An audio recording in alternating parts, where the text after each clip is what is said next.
The events take place in the vicinity of the Beast Tamer School. There are only a couple of days remaining until the main Tamer exam, which is scheduled for tomorrow. The evaluation, first beast, the higher their spiritual power, the higher the level of their beast would be. But he didn't care at all, since the first owner of this body already had. Time. Lince decided to act. Suddenly, a system panel appeared in front of him. A new achievement was available. Defeat the Ghost Wolf. Seeing the system, he felt very happy, because he didn't. Hooded figure points out the injustice of this world. However, he emphasizes that the symbiosis group exists to destroy that injustice. Turning to Lince, he acknowledges his talent. He explains that by joining the symbiosis group, Lenza can unlock his hidden potential and become even stronger. The hooded man claims that by joining them, Lin could unleash the Sop's true potential of his two pets, allowing them to evolve and become kings. Lin is shocked and wonders how this man could possibly know the hidden paths of evolution for the Snow Maiden and the Rock Beast.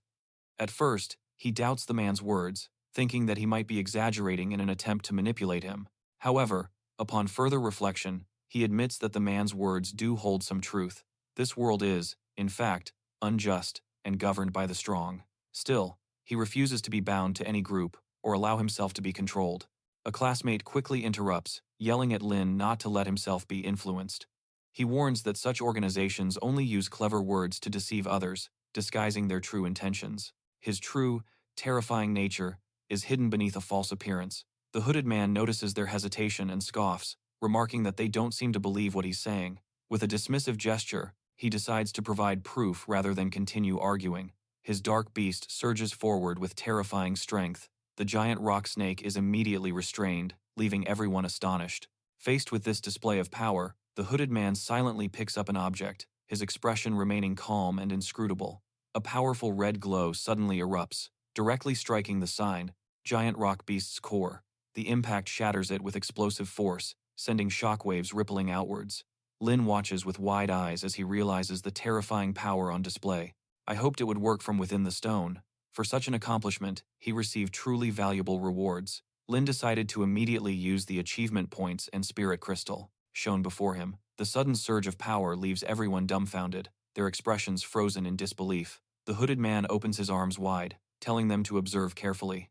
Before their very eyes, the shattered rock beast begins to transform. Its broken form reconstructs itself, rising with newfound strength. The man explains that breaking the chains, releasing its true nature, is only the first step in evolution.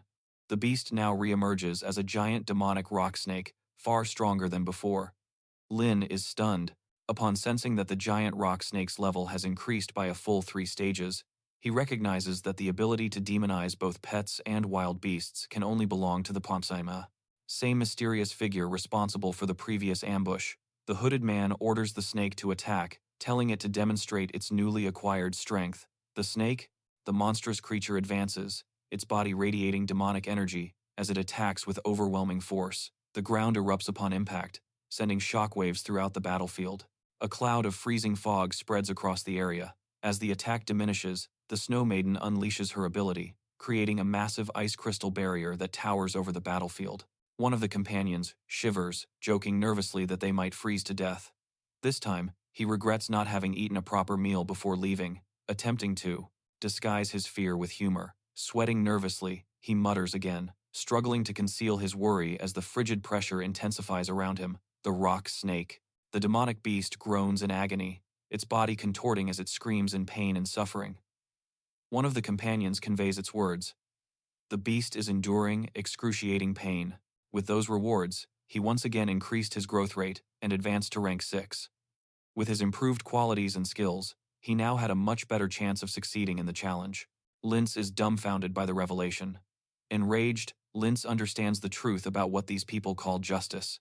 Their actions merely exploit the weak for their own benefit. He questions if this is the justice they profess to uphold. The serpent thrashes violently, its torment manifesting as destructive explosions erupting across the battlefield.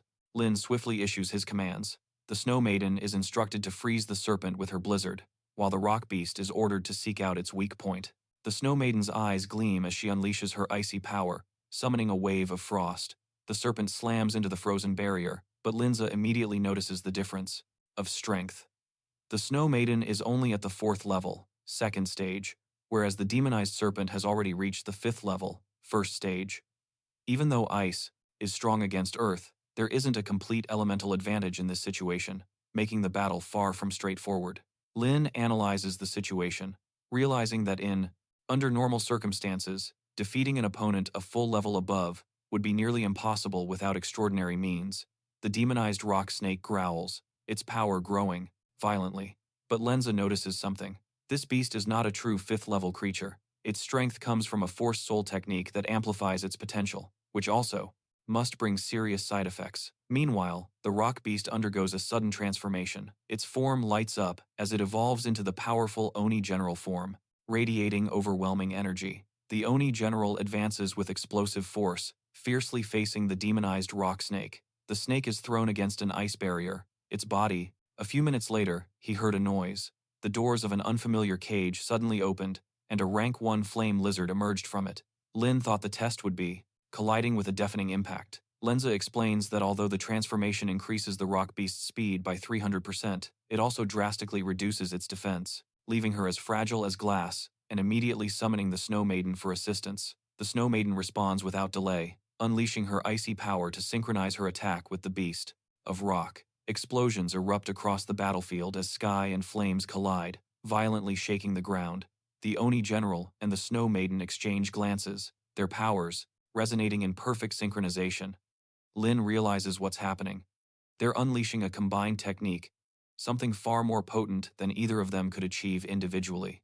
Everyone exclaims, in disbelief, recognizing it as a fusion skill. An enormous blue crystal hovered in the air, encircled by arcs of frozen lightning. The system identified it as the Ice Core Bomb, a high-level offensive skill that infused ice energy into the rock core, saturating it with explosive, glacial power. The moment it impacts the enemy, it will detonate, instantly, freezing and shattering everything around it. The man thoughtfully observed the system interface. After a moment, the screen glowed. He had successfully unlocked the fusion skill panel. He realized that it wasn't a simple upgrade. To fully activate the fusion soul technique, both the Snow Maiden and the Rock Ghost needed to reach the same level of strength, but that wasn't enough. The system also required that they achieve perfect synchronization, a mutual understanding that completely united their powers. Only when their compatibility reached the maximum value would the fusion skill truly awaken. As the man analyzed the data, the battlefield erupted in chaos once again, much more difficult, but only a rank 1 beast appeared before him.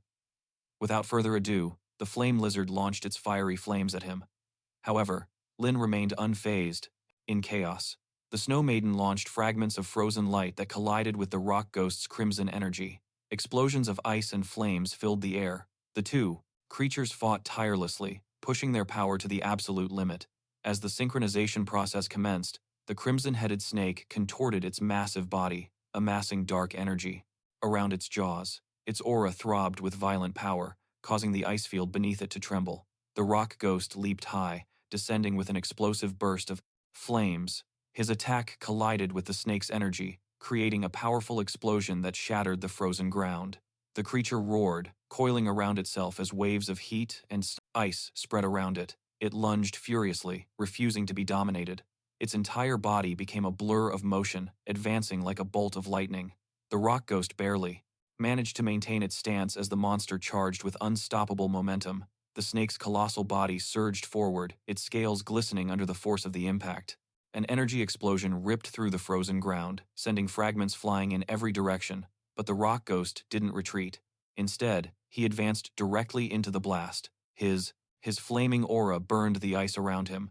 With a ferocious blow, he shattered the snake's frozen armor, creating a deafening explosion of light and energy. From a distance, the man watched alongside the Snow Maiden. He noticed that her movements were slowing down under the pressure. The snake's rapid attacks didn't leave any room for him to help the rock ghost maintain their defense with her ice mirror barrier. Meanwhile, the hooded guy, next to a beast enveloped in dark energy, remained calm. Immediately, the ice spirit used an ice attack, carrying out all of its master's orders. Sharp blocks of ice flew towards the flames in an instant. Despite watched from afar, as he spoke in a chilling tone, "They better hurry up. It would be disappointing if they died so easily." The man clenched his fist and shouted to his team, "Queen of the Ice, Rock, Ghost, use the combo skill, now." He realized that the hooded enemy had just been toying with them. Whatever their goal was, they needed to end the mount. Fight quickly. He turned to his companion and instructed him to distract the giant snake while he needed time to charge his summon's next attack. The companion was paralyzed. With fear, the very thought of attracting the snake's attention terrified him. His face tensed, doubting whether the order was serious, but the man's response was firm. If no one acts, everyone will die here. The panicked ally shook his head and shouted that he didn't want to die, but it was too late to hesitate. Gathering his courage, he shouted an order to his summoned creature. The little being next to him reacted immediately, inflating its round body as it prepared to attack. Bokarun, acid attack, the summoner ordered. The creature opened its mouth and gathered green energy, toxic before launching it with tremendous force. The jet of corrosive liquid shot across the field and struck the snake's crystalline body. The acid hissed as it corroded the icy armor, releasing steam and cracks all over. The snake roared in pain, twisting its body in a rage. Although the attack didn't inflict significant damage, it succeeded in provoking her, drawing all of the monster's attention, from the monster to the summoner and his creature. As the snake roared furiously, a dazzling blue light began to form above it. The energy condensed into a gigantic ice sphere, shining with immense power. The temperature of the field plummeted instantly. Frost spread across the ground as the Snow Maiden raised her hand. From the power of the fire, the attack's effect instantly froze the monster. After its evolution, the sweet beast had become much stronger, a fact that even he hadn't anticipated. In total, channeling all of her magic into the attack, the frozen sphere grew until it resembled a meteorite made of pure ice. The crushing force caused the snake to recoil, preparing instinctively, to defend himself. The Snow Maiden's figure shone brilliantly as she invoked her ultimate attack, the ice core collapse. Simultaneously, the flames of the phantom rock towers rose beside him, poised to combine their powers into a final strike. The man's voice reverberated through the frozen cave. Attack now! His fierce tone roused the team, signaling the start of the final assault. The massive ice core plummeted like a meteorite, colliding with the serpent with overwhelming force. The impact unleashed a wave of blue light that froze everything in its wake. Sharp ice crystals burst from the ground, blanketing the field in layers of frozen thorns.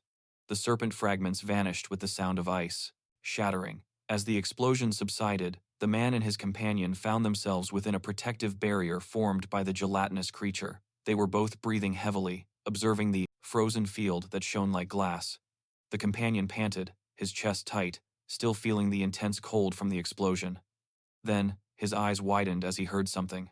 Move. She's still alive, he shouted in surprise. The black-haired man narrowed his eyes and said that they should investigate. The ally hesitated, trembling, and questioned if it was really a good idea, but he followed reluctantly. As they approached the frozen remains, faint sounds echoed from within the thick ice. The creature's voice was weak and full of pain. The crimson snake was trapped, its body completely frozen, but its mouth was moving slightly. It spoke in a strange tone, saying that it was suffering and begging for. He would be given 5 levels to overcome. Meanwhile, Linz had already successfully completed the first level of the trial. A few minutes later, the second monster appeared. It was Aid. The man remained silent, realizing that the monster was still conscious inside the ice. The chubby fellow looked at the frozen snake and whispered that maybe they should put an end to his suffering. Linz remained silent, his expression serene but filled with deep thought. He stepped forward, summoning a fragment of icy energy into his hand. For a brief moment, he hesitated for an instant. Then, his eyes filled with determination. With a swift movement, he plunged the ice blade through the thick layer, reaching the snake's core. The frozen beast trembled slightly before becoming completely still. The system announced the result. The giant abyss rock snake had been defeated. Lindsay received 1,000 achievement points, 10 high-level elemental crystals, and a special explosion card as a reward. After the battle, Lindsay reviewed the prizes. He had obtained 2 additional spirit stones, completing the necessary materials for the rock ghost's evolution. The bonuses included a soul potion and another explosion card, fulfilling all the AT improvement requirements. Despite the victory, a strange weight remained in his chest. He clenched his fist, wondering why he still felt uneasy even after achieving so much. While he remaining silent, the hooded enemy slowly approached, applauding mockingly. His presence broke the tense air as the group turned to face him once again. Again, the silver-haired man smiled under his hood and asked in a provocative tone, "What's wrong? Are you angry?" His mocking words made it clear that the real fight was far from over. He then pointed to the remains of the fallen snake and sneered, Takers like you kill monsters all the time to obtain rare materials. What makes this situation different? Bandage type undead, also rank 1, but of stage N. If such a monster were to appear before the other contestants, they would surely fail. However, for Lince, a creature of this situation, Lin looked at him coldly. The Snow Maiden stood behind him, her aura freezing the air as icy fragments floated around her. He remained silent for a moment. Momentarily reflecting on the enemy's words, he finally replied calmly, "Tamers do hunt monsters for materials, but when they face one that they cannot defeat, it's only natural that they become the prey." His words carried a quiet confidence that silenced the mockery. Lince then pointed at the hooded man with a firm and contemptuous voice. "The world is full of injustice and conflict, but among all of that, what I hate the most are people like you. They talk about equality and freedom while forcing their beasts to fight and die for them. They use their beliefs to manipulate others and exploit weaker creatures. Your symbiosis group is, in reality, a bunch of hypocrites hiding behind the illusion of justice." The hooded man remained silent, observing him with a sharp gaze. Finally, the man flashed a sarcastic smile and said, "It seems that our little conversation, it's over. But that girl who possesses demonic spiritual magic, do you really think she'd be willing to talk to me?" Tension once again filled the cave. His expression was calm, but he emanated a disturbing confidence. He was talking about Huan, the protagonist's friend. Level was not at all frightening. Meanwhile, the examiner observed with great interest. For Lince, this was not a danger, but more like child's play. Until now, the monsters had acquired his first beast, a small snowball that was completely harmless to living beings and possessed an extremely adorable demeanor. It was so useless that it didn't even have been limited to the boy's attributes, but as the test progressed, the difficulty would increase. Lince successfully cleared the second level. As he progressed, he became more and more interesting. Minutes later, the third beast appeared in the arena. It was a pest monster with a body covered in plants. Its rank was level 2, and compared to the previous ones, it looked truly terrifying. Who would make the first attack in the battle? They had sent a monster with a stage higher than the ice spirit. Now, everyone was anxious to see if Lince would be defeated. How would Lince face a monster of that level? Its thick bark and tough flesh could easily block the ice icicles. Suddenly, the monster launched an attack that pierced the ground around him. His attack was truly powerful and created a devastating entanglement in the ground, which absorbed the ice spirit. Minutes later, he moved again to launch another attack.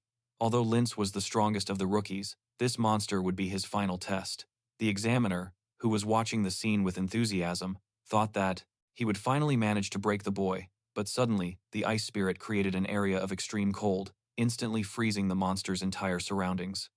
Apparently, the force of the snowball had also increased in size, as had its range. Now they could even defeat such a powerful monster. Could the examiner really think that the boy and the snowball, Snow, only had one skill and one piece of equipment? A moment later, Lin prepared to use the ice icicle skill again. The ice spirit released countless blocks of ice, which finally completely stunned the monster. Thus, they managed to overcome the third level and defeat the plant monster.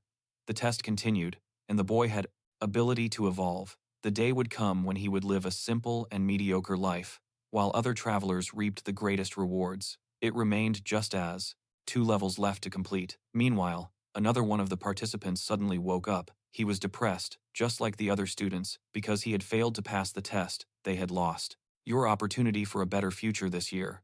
He didn't expect the 5th level, with its low difficulty, to be so challenging.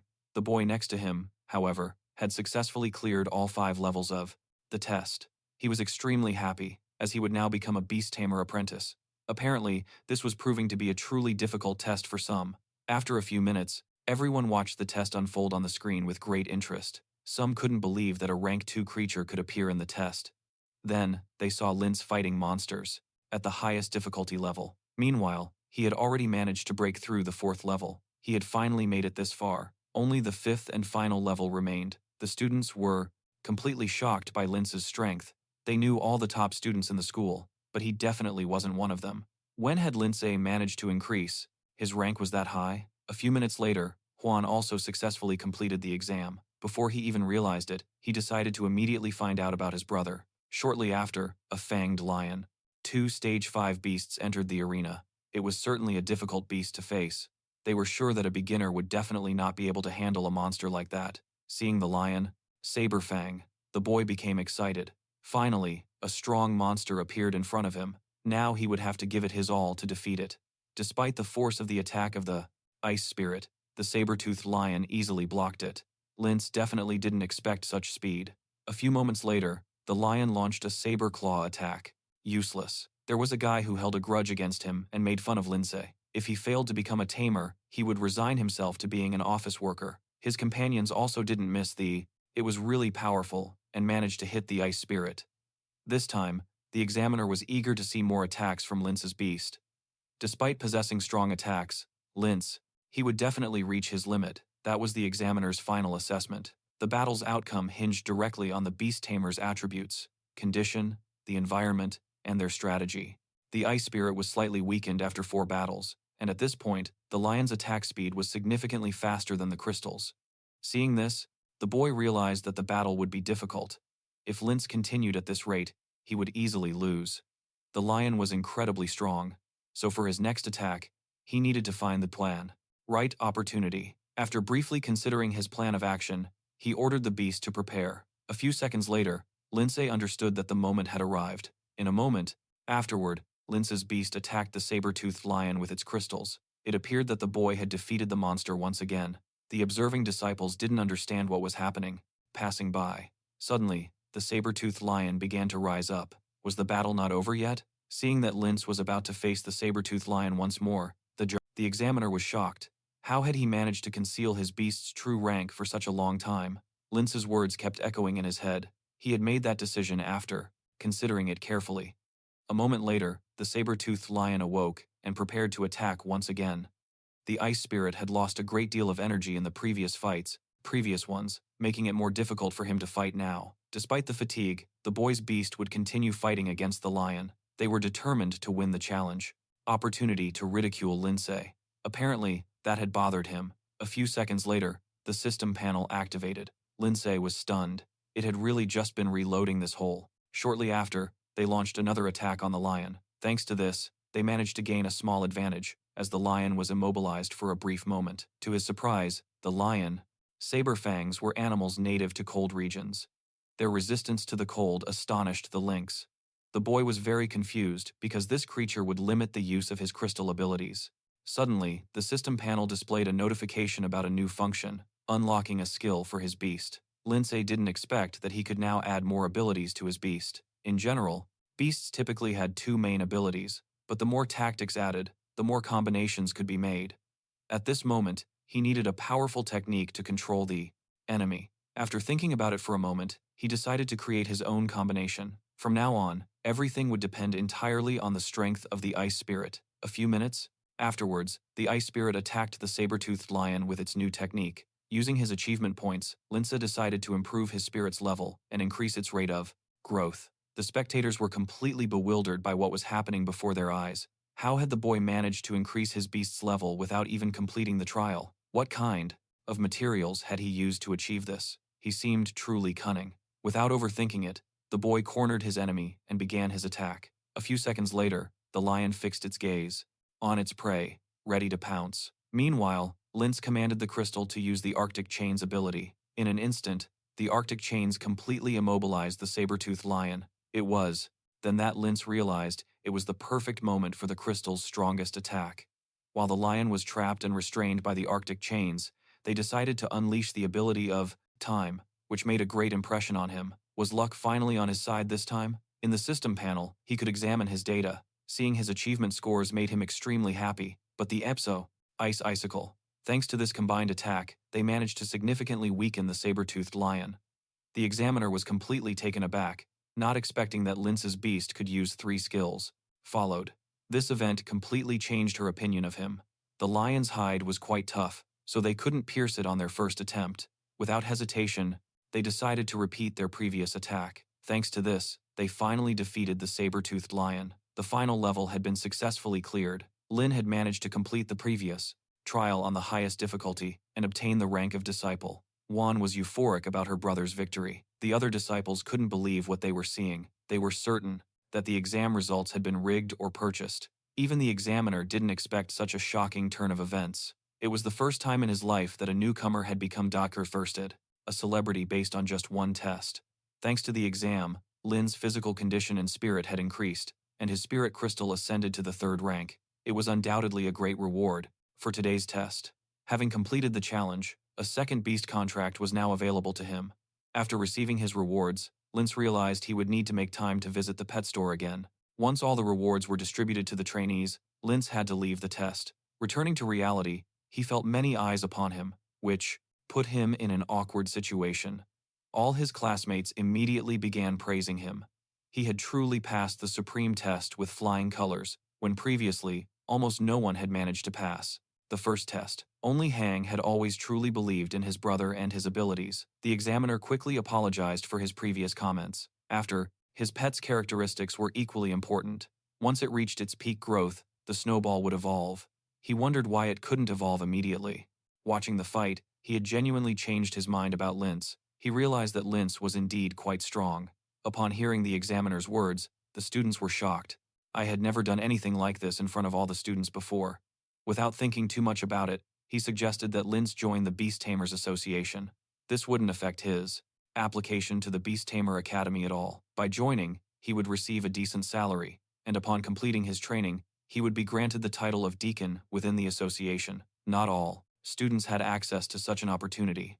Only the very best were entitled to take the association exam after training. There would be fierce competition among them in the future. In fact, thanks to this, Lince wouldn't have to worry about expenses for the next 4 years, and furthermore, he could easily earn the respect of all the students. However, every offer has its downside. The Beast Tamer Association had many rules, and Lince wasn't yet prepared to sacrifice his freedom of action. After a few minutes later, the boy politely declined the examiner's offer and decided to focus on the future. Following Lince's rejection, one of the other disciples immediately volunteered. Lince's refusal didn't faze the examiner. He was well aware that Lince would become much stronger in the future, leaving him no choice but to respect the boy's decision. He told her that if she ever needed assistance, she could come to him at any time. After speaking, he revealed his name, Gwen. Lin nodded silently and thanked him for everything. He and his sister decided to leave the Beast Tamers Association building. However, a voice suddenly stopped them. It was Lucian and Hanayun, who were studying in a neighboring class. Could it be that his pet had a hidden evolution path? Finally, the reasons for the snowball's delayed evolution became clear to him. Upon analyzing the information he had, apparently, they were also interested in becoming friends with Lince. That pretty girl had been paying attention to him since the beginning. After congratulating him on his victory, they forgot to mention they were in the class right next to his. Lince had a few more things on his plate, so he decided to quickly leave the area. From that moment onward, all the girls went wild whenever they saw him. His sister decided to rescue him from the situation and silently dragged him away. A few minutes later, he received a text message on his phone. Lince immediately headed. He immediately went to see his teacher, who was incredibly beautiful. She had recently received news that Lince had passed the supreme difficulty test. She was very happy that such a talented student was among her students. As it turned out, the reason she called him was quite interesting. She had decided to give him a book containing a collection of basic spiritual techniques. This was a mandatory course for Beast Tamer apprentices, so Lince needed to contact her as soon as possible. Beyond just taming beasts, the techniques, spirituals were an important tool for combat, allowing those who mastered these techniques to defeat their opponents with ease. Furthermore, they not only aided in domestication, but they also provided protection in difficult battles and prevented potential damage from the enemy. Lince was delighted with his teacher's advice and decided not to waste any time, beginning to practice immediately. She was a very sincere teacher and always willing to help him. After a few hours, Lince finally returned home. From that morning onward, he decided to learn all the basics of spiritual power. He wanted to master it before entering the academy. About 10 minutes after starting to study, Lince adopted a careful approach to learning. He realized that he could definitely become a beast tamer. The next evolution form followed the path of the queen. First, he decided to use his points. The technique. It seemed like he had already mastered it. It would have taken a normal person much longer, but he accomplished it in just 10 minutes. A few minutes later, the system panel reported that the technique had been successfully mastered. To upgrade the Spirit Guardian, the boy needed to use 50 achievement points. Apparently, the system could also function based on spiritual techniques. This was some of the best news he'd received in recent days. Lin's system interface had accumulated a large number of points. The best way to utilize them was to improve his skills. He was currently at the 3rd level of spiritual power. Shortly after, he felt his defensive shield had become stronger and larger, now with the capacity to protect up to 4 people. His current spiritual power was 770 points, and with each use, the system would consume approximately 10 energy points. According to his calculations, he could use his spirit about 78 times. Up until that moment, the stone obtained from the skill assessment test had not been activated. Without giving it much thought, Lin decided to use it immediately. Just a moment.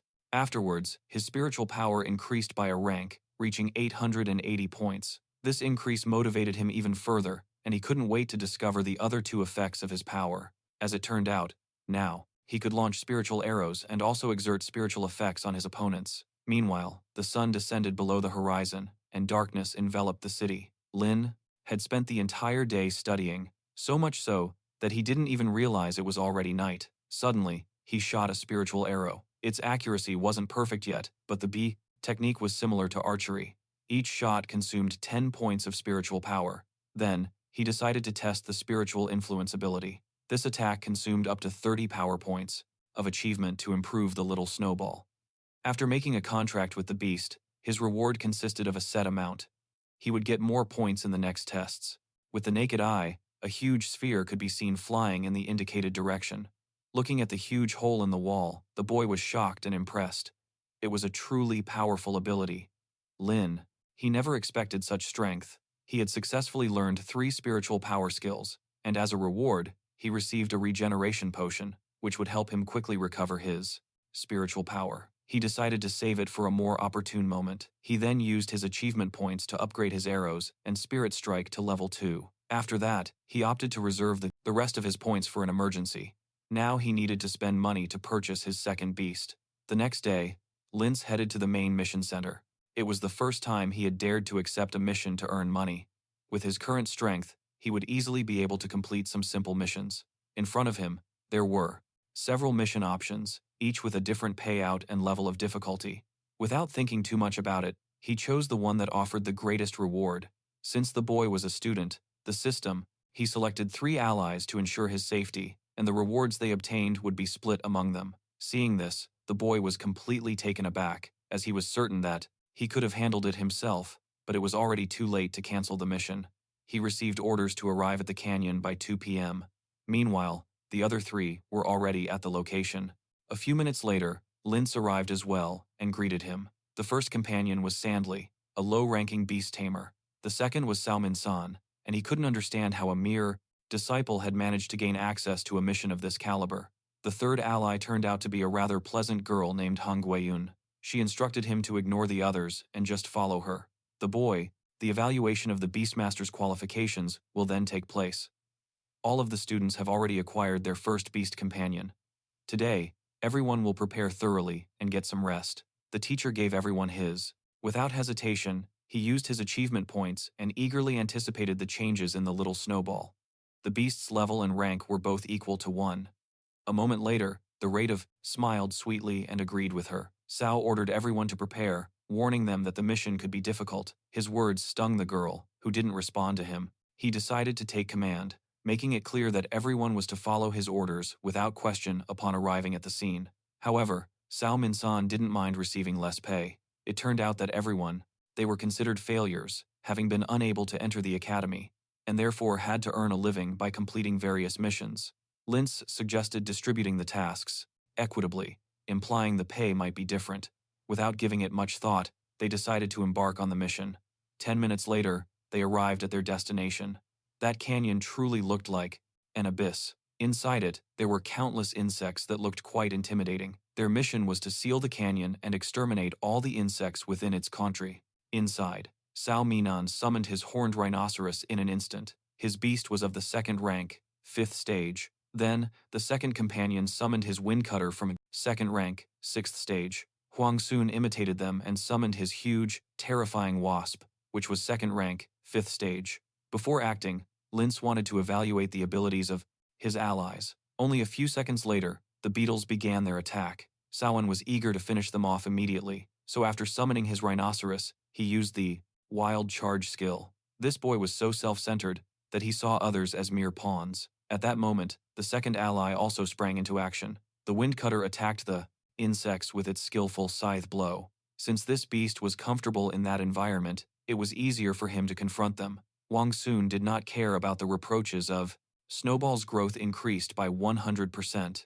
Advancing to the second stage, Lindsay was incredibly happy that it worked, but at the same time, he realized the destructive effects, his allies. Unlike them, his wasp attacked the insects with its poisonous stinger. Despite their doubts about their beasts, they did not hesitate to attack. In a few seconds, the insects left to move. His teammates believed they were a great team and were sure that Lince's strength was unmatched. Cao Min-san, as the eldest of the group, decided that Lince didn't. He didn't have to do anything, since they could handle the insects themselves. Cao Min-san would take charge of distributing the profits with him once the mission was completed. However, suddenly, the insects began to move again. Lince realized that, in reality, his attacks hadn't caused them any damage at all. None of them posed a real threat to the swarm of beetles. Moments later, the swarm revived and prepared to attack once more. Suddenly, Cao Min-san heard a strange sound. Now they were facing a true and present danger. The insects looked different than before. Now they had horns. A huge swarm of beetles was rapidly approaching the team. What could three beasts possibly do against such a massive horde of beetles? In an instant, Cao Min-san's bravery completely vanished. At that moment, he had no idea how to confront the horned beetles. His only concern was whether a boss-level monster was among the horde. But it seemed that no one had the slightest clue what to do. Seconds later, the swarm attacked their beasts. At that point, their survival depended on escaping the death beetles. In an instant, the insects seized control of all the team's beasts. They were terrified by what was happening. If Cao Min-san's rhinoceros didn't return, they would definitely be done for. Lin deduced that the sound emitted by the insects had a paralyzing effect on the animals. That was the reason why their beasts were no longer obeying orders. If this was they would only appear after some time. This situation was a little disappointing to him, but he had to prepare anyway. He needed an ice element essence and a spirit jade. And then even the strongest team would be helpless against this situation. Lin's knowledge infuriated him. If he knew the reason, why hadn't he warned them sooner? He decided that their only focus at that moment should be their own safety, as saving their beasts seemed impossible.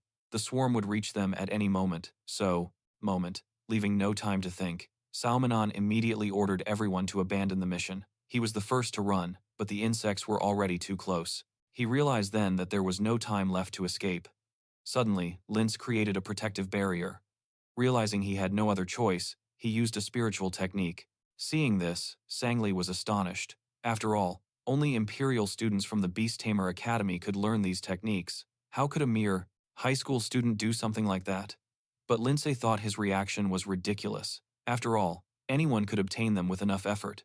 Minutes later, Linen summoned his ice crystal spirit. They had never seen such a creature before, and they had no idea what it was capable of. Regardless of the beetle's rank, their only advantage was the sheer number of them. Linens didn't have wide-range abilities, so he clearly didn't have the strength to confront them directly, but his ice crystal spirit was of the third rank, which meant that it was capable of causing large-scale destruction. At that very instant, the ice crystal spirit used a skill. In a single moment, it managed to freeze a large number of insects. Seizing the opportunity, Lin ordered them to retrieve their beasts, but with one condition: they would have to give up all the mission rewards. Without, who would have thought that he would need such expensive items to evolve his beast?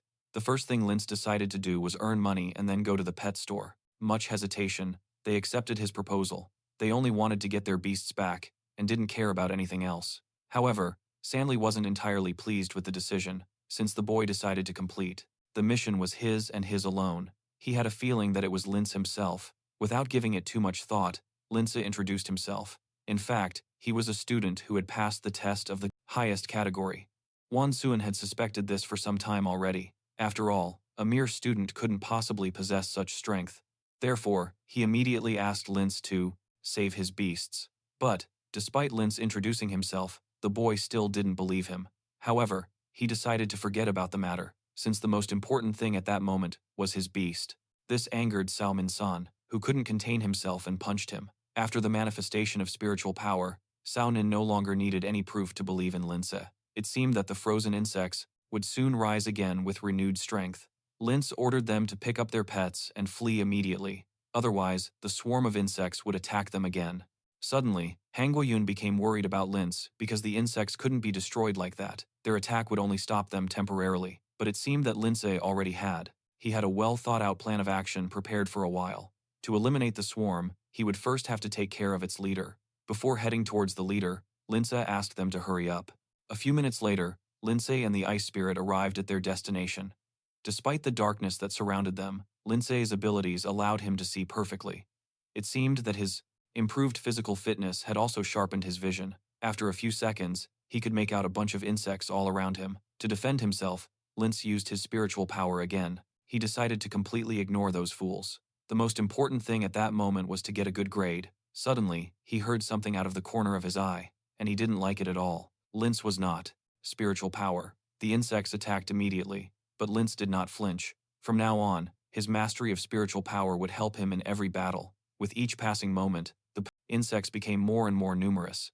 Lince realized that, despite his spiritual power, he wouldn't last much longer. Suddenly, he remembered that he still had some achievement points remaining. At that very instant, the system panel appeared before him. Among his rewards, he still had 150 achievement points. This should be enough for a significant increase in the strength of the 22 Ice Spirit. At this time, the Ice Spirit had already mastered the Ice Shield and the Frigid Nova. With the Ice Shield, Lince could move without the help of the Guardian Spirit, and the Ice Frigid Nova would serve as an excellent ability to amplify damage. But first, Lince decided to gather the nearby ice elements to combine them with the Arctic domain. After this fusion, his attack became much more powerful. Without wasting any time, Lince decided to use the Guardian Spirit again. Looking around, he saw the location of the ice elements. He then commanded the Ice Spirit to unleash the Frigid Nova. The Ice Spirit immediately activated the skill, just as the swarm of beetles drew ever closer to the lynx. Once again, to the lynx. However, thanks to the successful execution of the technique, the attack proved so powerful that the outcome was excellent. By that point, the Ice Spirit had already managed to master 4 skills. It turned out that beasts could also improve their skills and strength by gaining combat experience. Lynx thought this was a great place to level up. It seemed there was a possibility that the Ice Spirit might even advance to the next stage that very day. Suddenly, they heard a deafening roar. Looking more closely, Lynx realized, strong enough, so he decided not to provoke the John family guy. Tomorrow, at the Tamer evaluation, everyone would see who the real incompetent one was. This subject didn't believe that the king of the insect swarm was right in the center of the gorge. Meanwhile, the team had already managed to escape the area. Wang Gayun decided that he definitely would. They needed to report the danger of this mission. Otherwise, Lynx would be in serious danger. Sangli still didn't understand why Sun was so worried about Lynx. Suddenly, someone entered the gorge area, which immediately caught their attention. It was Lotus, a bronze-rank beast tamer, and he appeared to be searching for a gorge with deadly scarabs. Minsan replied, "Yes, but I advised him not to go." However, upon learning that the person was a bronze-rank beastmaster, everyone was stunned. The insignia of a beastmaster is issued by the Beast Tamers Association, and is currently divided into Bronze Beastmaster, encompassing the top 30% of Beastmasters in the world, Silver Beastmaster, which includes only 12% of Beastmasters, and Gold Beastmaster, reserved for a mere 3% of Beastmasters worldwide. The man introduced himself as Luota, the Bronze Beastmaster, and informed them that the association had noticed the increasing difficulty of the mission, so they sent him to clean up the mess. Soon, she was convinced that with him, they could complete the mission without any problems. She asked him to take her along. Luota placed his hand under her chin and replied that, since she so desired to see her performance, he would take her. He then told the other two that they were not qualified to accompany him. They were relieved, as they did not want to go. Meanwhile, inside the cave, the Espicide system congratulated Lince for obtaining the Beast Slayer achievement.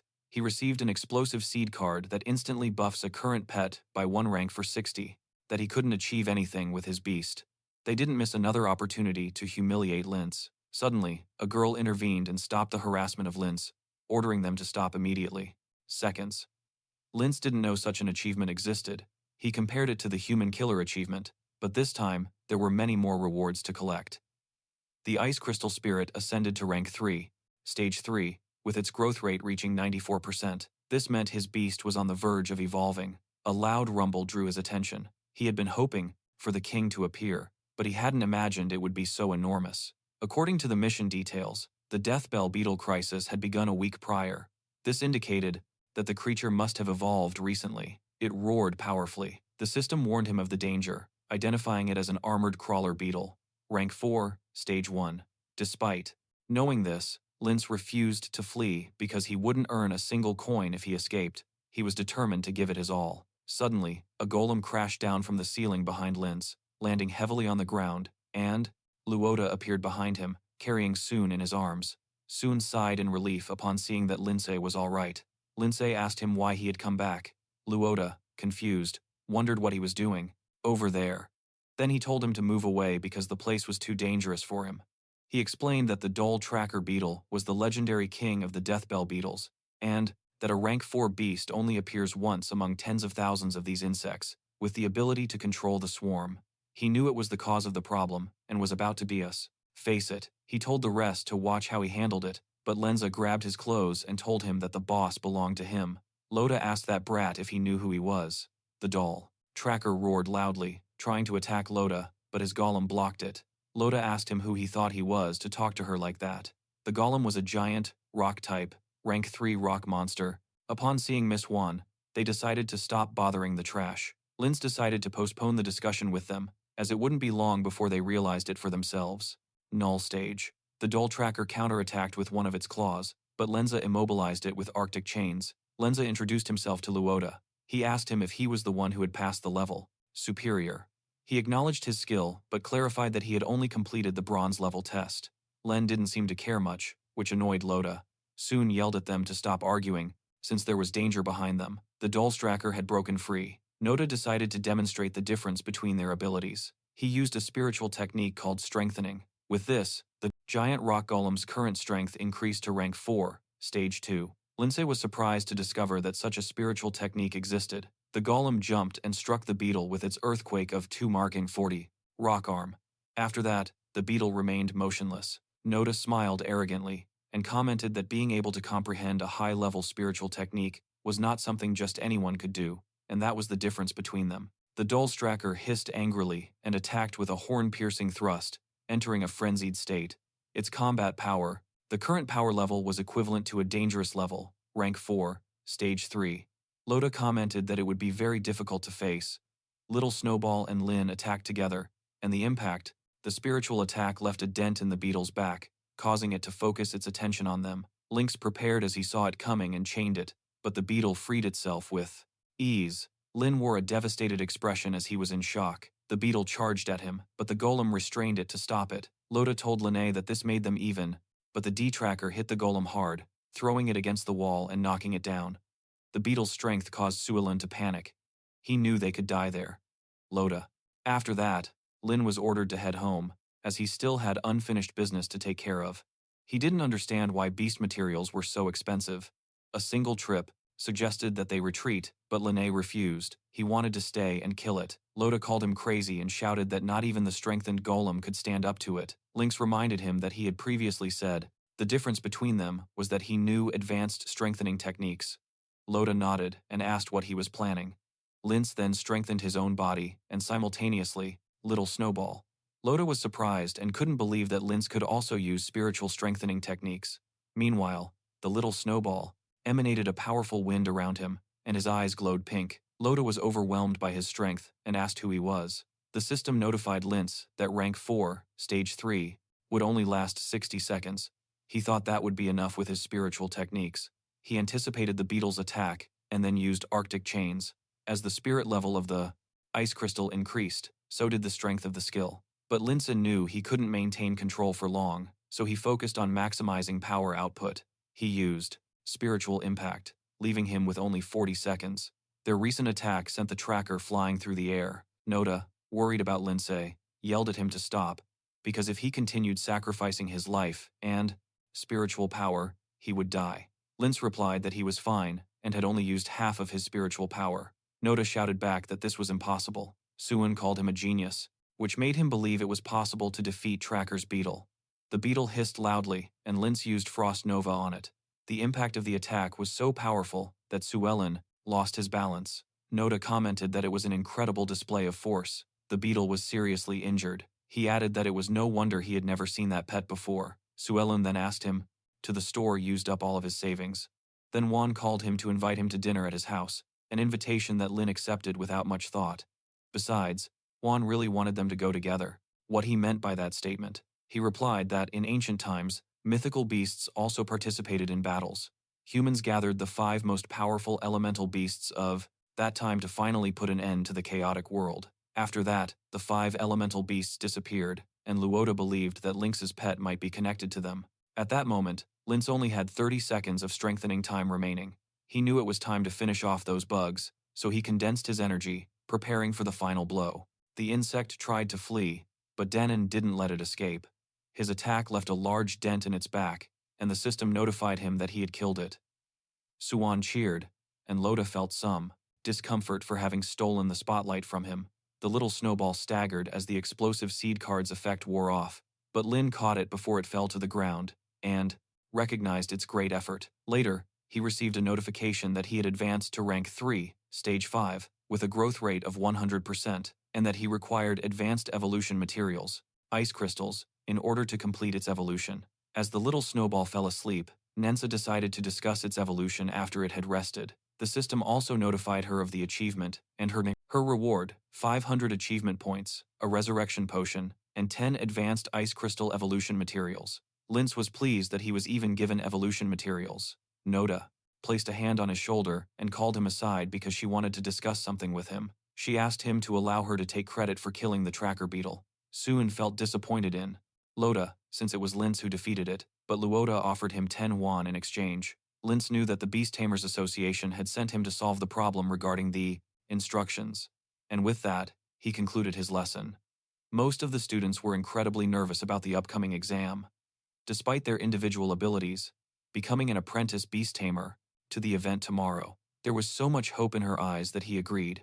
Then they said goodbye. Each increase in the snowball's level would be much more costly. A moment later, Lince, mission evaluation, and that if he failed to complete it successfully, it would negatively affect his evaluation and promotion. Therefore, Loda was primarily concerned with the outcome of the evaluation. Lince also considered advantageous the deal was for him, considering he could buy a good new pet with just 10 won. However, he was smart not to accept immediately, waiting to see if he could negotiate better terms. Luota tried to convince him, saying that 10 won represented his savings from half a year, and that it was in addition to the full reward Lince would receive for the mission, so he would still have an extra 5 won. He promised her that he would consider it a personal favor and pleaded with her to accept the deal. Alencia liked that idea, since favors are invaluable. They reached an agreement, and Luota transferred the money to him. But just as they finished the transaction, Lince noticed something behind him. A large bird poked its head out of the hole in the ceiling, and next to it stood a man. Lince and Luota were surprised. The man jumped down and landed on the ground. It was Sensuen. He adjusted his coat, which made Suelu notice his silver badge. She was glad to have met a master of the silver beasts. Sensuen greeted Lince, saying that they were finally meeting again. Lince responded, "Hello." Loda was surprised that he knew Lord. Sensuen confirmed Loda's name. He assumed that the mission had already been completed. Loda reported that the mission had been completed successfully and without any injuries. Sensuen knew that the beetle on his tracker was at rank 4, and he remembered that Lince's pet was at rank 2. So, he assumed that the victory was the result of teamwork between the two of them, with her being the main force that killed the beetle. He acknowledged that this would be the second time that he would have to apologize to Nin. He explained that, due to the Beast Tamers Association's negligence in classifying the difficulty of the bull, he gave him an item to level up, even though he still had reservations about its evolution. Suddenly, he saw a bright light. The snowball had evolved, taking on a completely different appearance. Mission, a task originally of intermediate difficulty, was misclassified as being of ordinary difficulty. He admitted that this negligence could cause them to lose the trust of the masters of beasts, so he hoped that Lince could forgive them. Lince replied that it didn't matter, since Luota had protected them well. Luota was flattered by this. Soon witnessed everything in silence. Sensuen told them that they would compensate for the mission change, and gave Lince an additional 10. Furthermore, they would take the monster's body for research purposes. Luota realized that Lince was making a lot of money from this. Lince accepted, but he knew that it was more than just compensation. It was money to buy his silence, and not accepting it could put him in danger. Sensuen knew that Lince had not yet gotten his second pet and assumed he needed money, so the transaction was like an investment in him. Sensuen transferred the money, and Lince confirmed that he had received it. He told him that if he ever had problems, he could look him up. After that, he lifted the beetle onto his shoulder and said goodbye. Lindsay was surprised at how easily he carried it. After that, they also departed. On the way, Loda remarked that Linz had earned 20. Linz added that he had also received a favor. Loda assured him that she would never forget it, and then bid Yu Soyun farewell. He expressed that he hadn't expected to meet two such incredible people, and that it had made the journey worthwhile. That motivated her to become stronger. He told Linz that when she became as strong, like him, they should go on missions together. Linz encouraged her dream and assured her that it was possible to achieve. As he walked through the city, Linz thought that 20 should be sufficient to purchase a grade B pet beast. He entered a store and was greeted by the salesperson. He stated that he wanted to buy a pet, so they escorted him to the appropriate section. They descended a true ice crystal spirit in the form of a snow maiden had appeared before him. The evolution had been completed successfully. It was excellent. With a single movement, staircase to a room filled with pet beasts. They told him to take his time in choosing. Linz noticed that grade B was the highest grade available in the store. He examined a bony snake that he had no hidden evolution path, and neither did a mushroom child he encountered. Then, he found a flame-type fire goblin whose hidden evolution path was a fire ghost. Furious, but he knew that even with a hidden path, he wasn't on the level of queen beasts like the Snow Queen, whose hidden path was that of the little snowball. The saleswoman flattered him, saying he had a good eye because the fire goblin was considered a very rare B-grade elite pet beast, and it only cost 16. Linz was surprised at how expensive it was. She responded that the 16 included the evolution materials, but Lenza decided to keep looking. When he thought about it carefully, the little snowball was a pet that had been classified as Class F and was said to be unable to evolve, but it turned out that those classifications were given by experts from the Beast Tamers Association based on their knowledge and experience, and they weren't entirely accurate. Then, the system detected a pet beast with a king rank evolutionary path and decided to examine it. He found it very familiar. It was a rock-type stone monster. The normal evolution along its path is to become a giant rock monster, strengthening its power and defense, increasing in size, and having greater resistance to certain elements. The hidden evolutionary route is Rock God, which traces back to the evolutionary path of ancient bloodlines, unearthing a trace of extraordinary divinity in its lineage with the ability to control rock and earth. The next evolution form is Rock Ghost, which requires a 100% growth rate, 20 intermediate earth elemental essences, and 500 grams of undead powder. He raised the snowball's level to the second stage. Beside him, Linz felt an intense chill. Apparently, the beast's strength had increased far more than he anticipated. When Lin understood why it looked familiar to him, Luota's pet beast, the giant rock monster, had evolved from that little one creature, but only through the most common evolutionary path. He imagined Loda never considered they had the potential to evolve into a god. From another perspective, the 18 Sev, the advantages of ice crystals are explosion and control, classifying them as mage type. This led him to believe the stone monster was a warrior type. The saleswoman encouraged him to buy it. She told him that the little stone monster was a popular choice because it can charge, fight, and its evolution materials are simple and inexpensive. She offered it for 8. Linz closed the deal. Then, he informed her that he needed some evolution materials, such as intermediate earth elemental essence and 500 grams of undead dust. The woman's expression became worried. She asked if he was trying to evolve the stone monster, and informed him that those materials wouldn't be sufficient for its evolution. She added that the elemental essence of intermediate land is quite expensive and may not be worth using on a low-grade pet beast, but Linza simply responded that he would give it to her as a gift. Finally, he found out that the materials are more expensive than the pets themselves, causing his bank balance to drop to 20,000. The saleswoman then gave him a seal pearl. After that, the system notified him that the contract with the second pet beast had been successful, earning him 300 achievement points. It was already night when he arrived home. He placed the materials on the ground and then summoned his second pet beast. First, he needed to increase its growth rate to 100%. The system showed that he had 800 achievement points. He spent 220 points to raise the monster to rank 2, stage 2, and its growth rate reached 100%. He came into contact with the beast. He felt both its strength and its intense cold. Thanks to the system's guidance, he knew what to do to evolve the snowball. As a reward, he received mind. The little guy looked somewhat silly, but he was actually a god-level beast with a hidden evolutionary path. He gave it the evolution materials so it could evolve, and it grabbed them quickly and devoured them.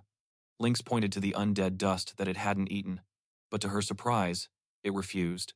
Lynx got angry because it was expensive, and she didn't expect it to be such a picky eater. The beast waved, its arms in the air in protest. Lynx could tell that it was still angry. She became confused when a bright blue light appeared in front of her. Snowball appeared and glared at it, which scared her. Lynx was happy to see that Snowball was recovering well. Meanwhile, the second beast was feeling upset and tried to attack, but received a blow to the head, leaving a large bump. It cried loudly. It was a headache for Lynx.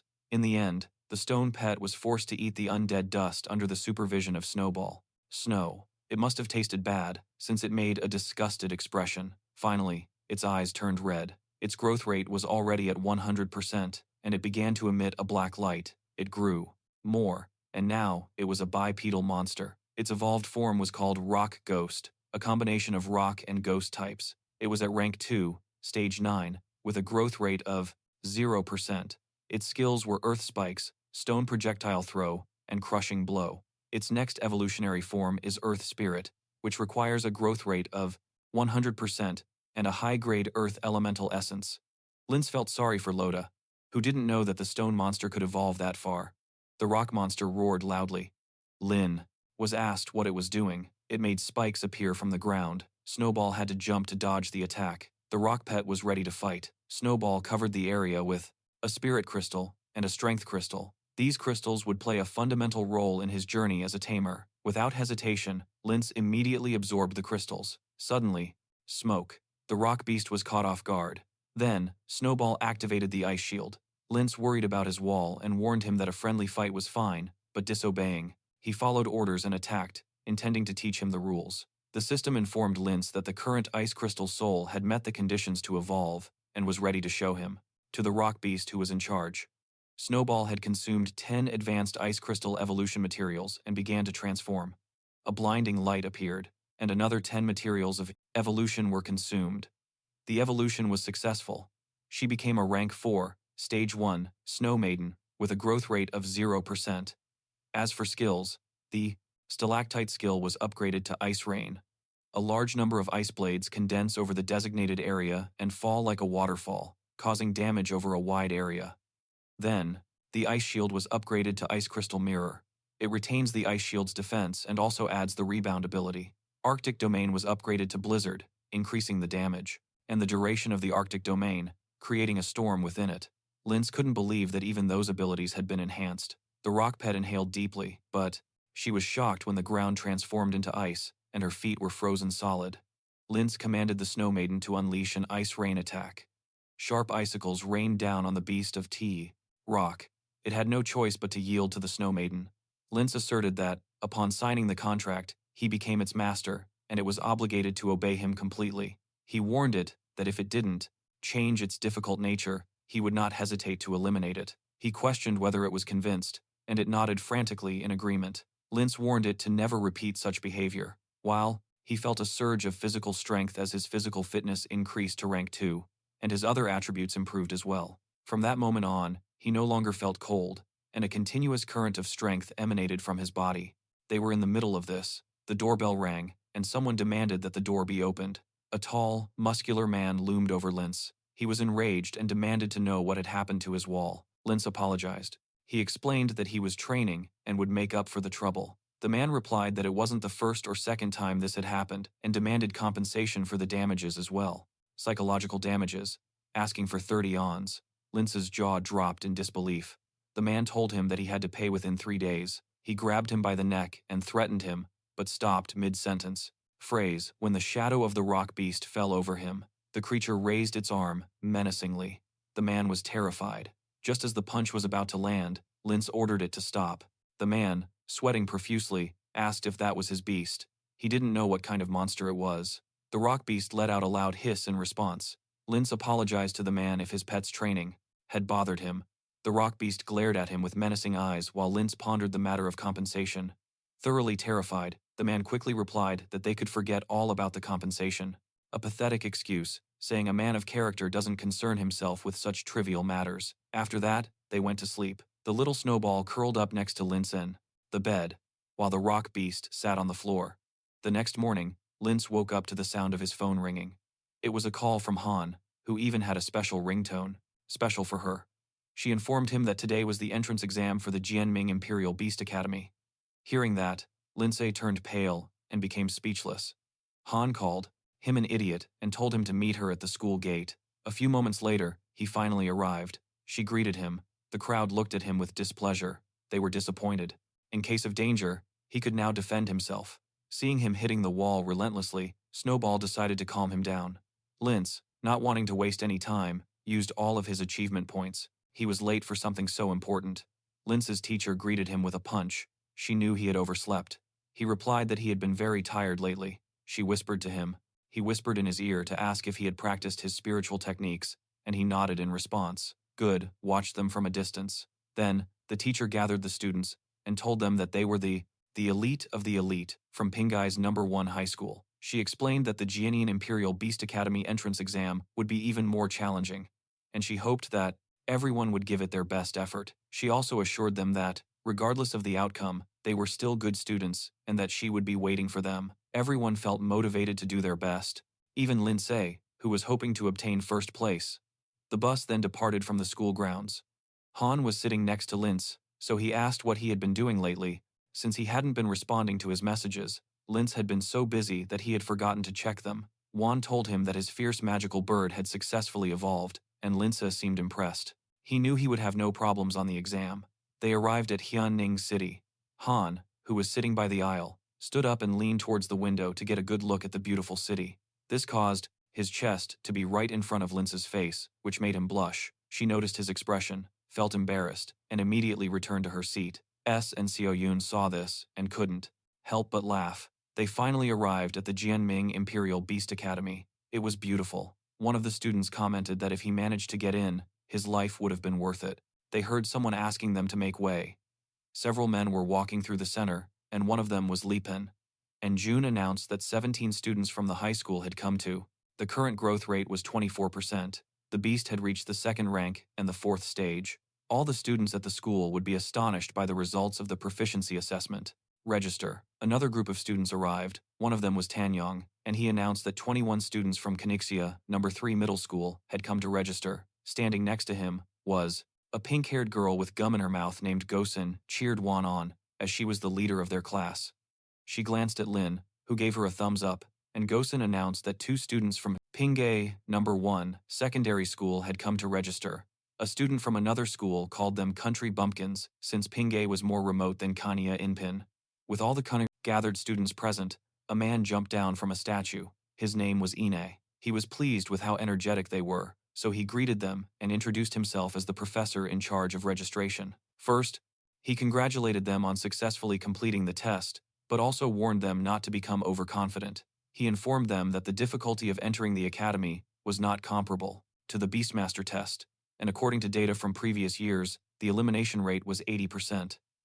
That meant that only 10 people from their group would pass and be admitted into the Imperial Beast Academy. The other students began to speculate that those who passed with a low ranking would certainly be eliminated. A student from another school remarked that no one from Pingai would pass. Xian began to get irritated with him and asked Shai who else she thought would pass besides the 2 of them. She observed carefully and then replied that Penun seemed strong. He glanced at the others, and his eyes landed on Lin. She commented that he was quite odd. Tanong asked her what was wrong. She replied that it was nothing in particular, except that Lin's strength was immeasurable. Tanong clicked his tongue and said that he was just a country bumpkin. He added that the overall level of Pingai #1 secondary school was inferior to that of. The next day, they headed to the Beast Tamer evaluation and qualification. Lince was serious and determined to obtain the highest qualification as a Beast Tamer. So there was nothing to worry about. He told everyone to check into the hotel inside the academy to spend the night. Ein wished them a good rest and encouraged them to prepare well for the upcoming exam days.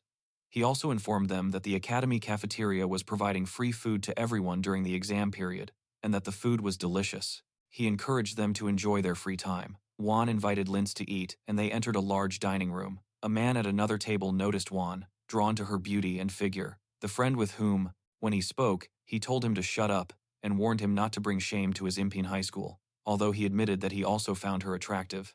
Meanwhile, Juan served Lince more food, encouraged him to eat more. Lince already had mountains of chicken on his plate, so he told her that it was enough. Xian and Yoon approached Wan and teased her, saying that she should give them food too because there wasn't enough. They called them a couple, which made Wan blush. The boy who had first expressed his attraction to Wan noticed that the number of girls around Lince was increasing. That's what, full of resentment, especially since he didn't think Lince was as good-looking as himself. A boy approached Lince's table, asking if he could sit with them. Wan watched, and then responded. Coldly, he said, "Sit down." The man introduced himself as So from Impin High School. Lin asked him what his reason was for approaching them, and he replied that he had heard a high school student from the city of Pingay had passed the higher difficulty test and wanted to know if that person had come. Xiao Yun inquired why he wanted to know. Xian became annoyed because they hadn't even taken the exam yet, and the man was already there, gathering information. She thought he was a spy from their school. So clarified that he simply wanted to make friends, adding that those who are not was a difficult task. This boy, however, had his sights set on the Ning City Academy. With his exceptional skills, any academy would welcome him. The evaluation. Wan was pleasantly surprised by Lince's sudden motivation. Just a week ago, he was completely different and definitely wouldn't have participated in the test. Lince. Outstanding figures will need intelligence to have even a minimal chance of success in the upcoming exams, and he considered himself quite skilled in that area. Wan responded that they didn't have nothing more to say to him, so he could return. He asked her not to be hostile and shared that he had a good idea of who the entrance exam examiners would be. He pointed to the leader from Impin High School and mentioned that Li Penjun was a well-known local high school genius who had passed the advanced apprentice assessment 2 months ago, and that his contracted beast was a rank 3 poison ivy monster plant. They couldn't believe that a high school student possessed a rank 3 beast. He added that Li Penjun's family was very well known, had provided him with high-level evolutionary materials. Basically, Li Penjun was a second-generation rich kid. S and Xiaozhong felt discouraged, since their beasts were barely monitoring to rank 1. Meanwhile, Huan thought about the vast difference with a rank 3, considering she was barely at rank 2, stage 7. Then he pointed to the twins next door and said that Xingyi, she was known as a troublemaker in Kanxia City. They formed a contract with their first beast in only their 3rd year of high school, and in just 1 month, they passed the apprentice evaluation for the advanced level. His beast was a steel-patterned young dragon of rank 2, stage 8. Xiao Yun's jaw dropped when he heard this and asked if it was really possible to train a beast to rank 2 in half a year. Xiao Yun suggested that perhaps the beast was already at rank 2, stage 7, when they signed the contract. He explained that if a person's spiritual power is high enough, they can directly contract a more powerful beast. Lince only listened to them while looking towards the other table. Xinyi felt his gaze, turned to him, winked. He simply stated that personality changes were inherent in absolutely everyone. All the disciples were consistently surprised by Huan's choice, especially since she was a disciple who was and gave him the peace sign. Lince was taken aback. Sion then pointed out Zhang from Kanxia City, a boy with a dual-element beast. The two girls could not believe it. Hang commented that the master had mentioned it before. Some precious beasts possess dual attributes, but most of them inhabit extremely dangerous areas and can hardly be tamed at all. Lin remembered that his rock phantom was a combination of ghost type and rock type, and realized that developing a dual attribute was worthwhile. Zion said that he had already told them everything he knew, and asked about the boy who had passed the higher difficulty test. Siyun was about to answer when Lenza interrupted her. Lynx simply said that the boy hadn't come. The three of them were surprised. Lynx apologized, saying that the person they were looking for wasn't there. After that, he left. He felt that they were hiding something, which led him to suspect that the boy who passed the higher difficulty test might be among them. He walked over to the table where the three men were sitting and informed them that he would test that guy's strength later.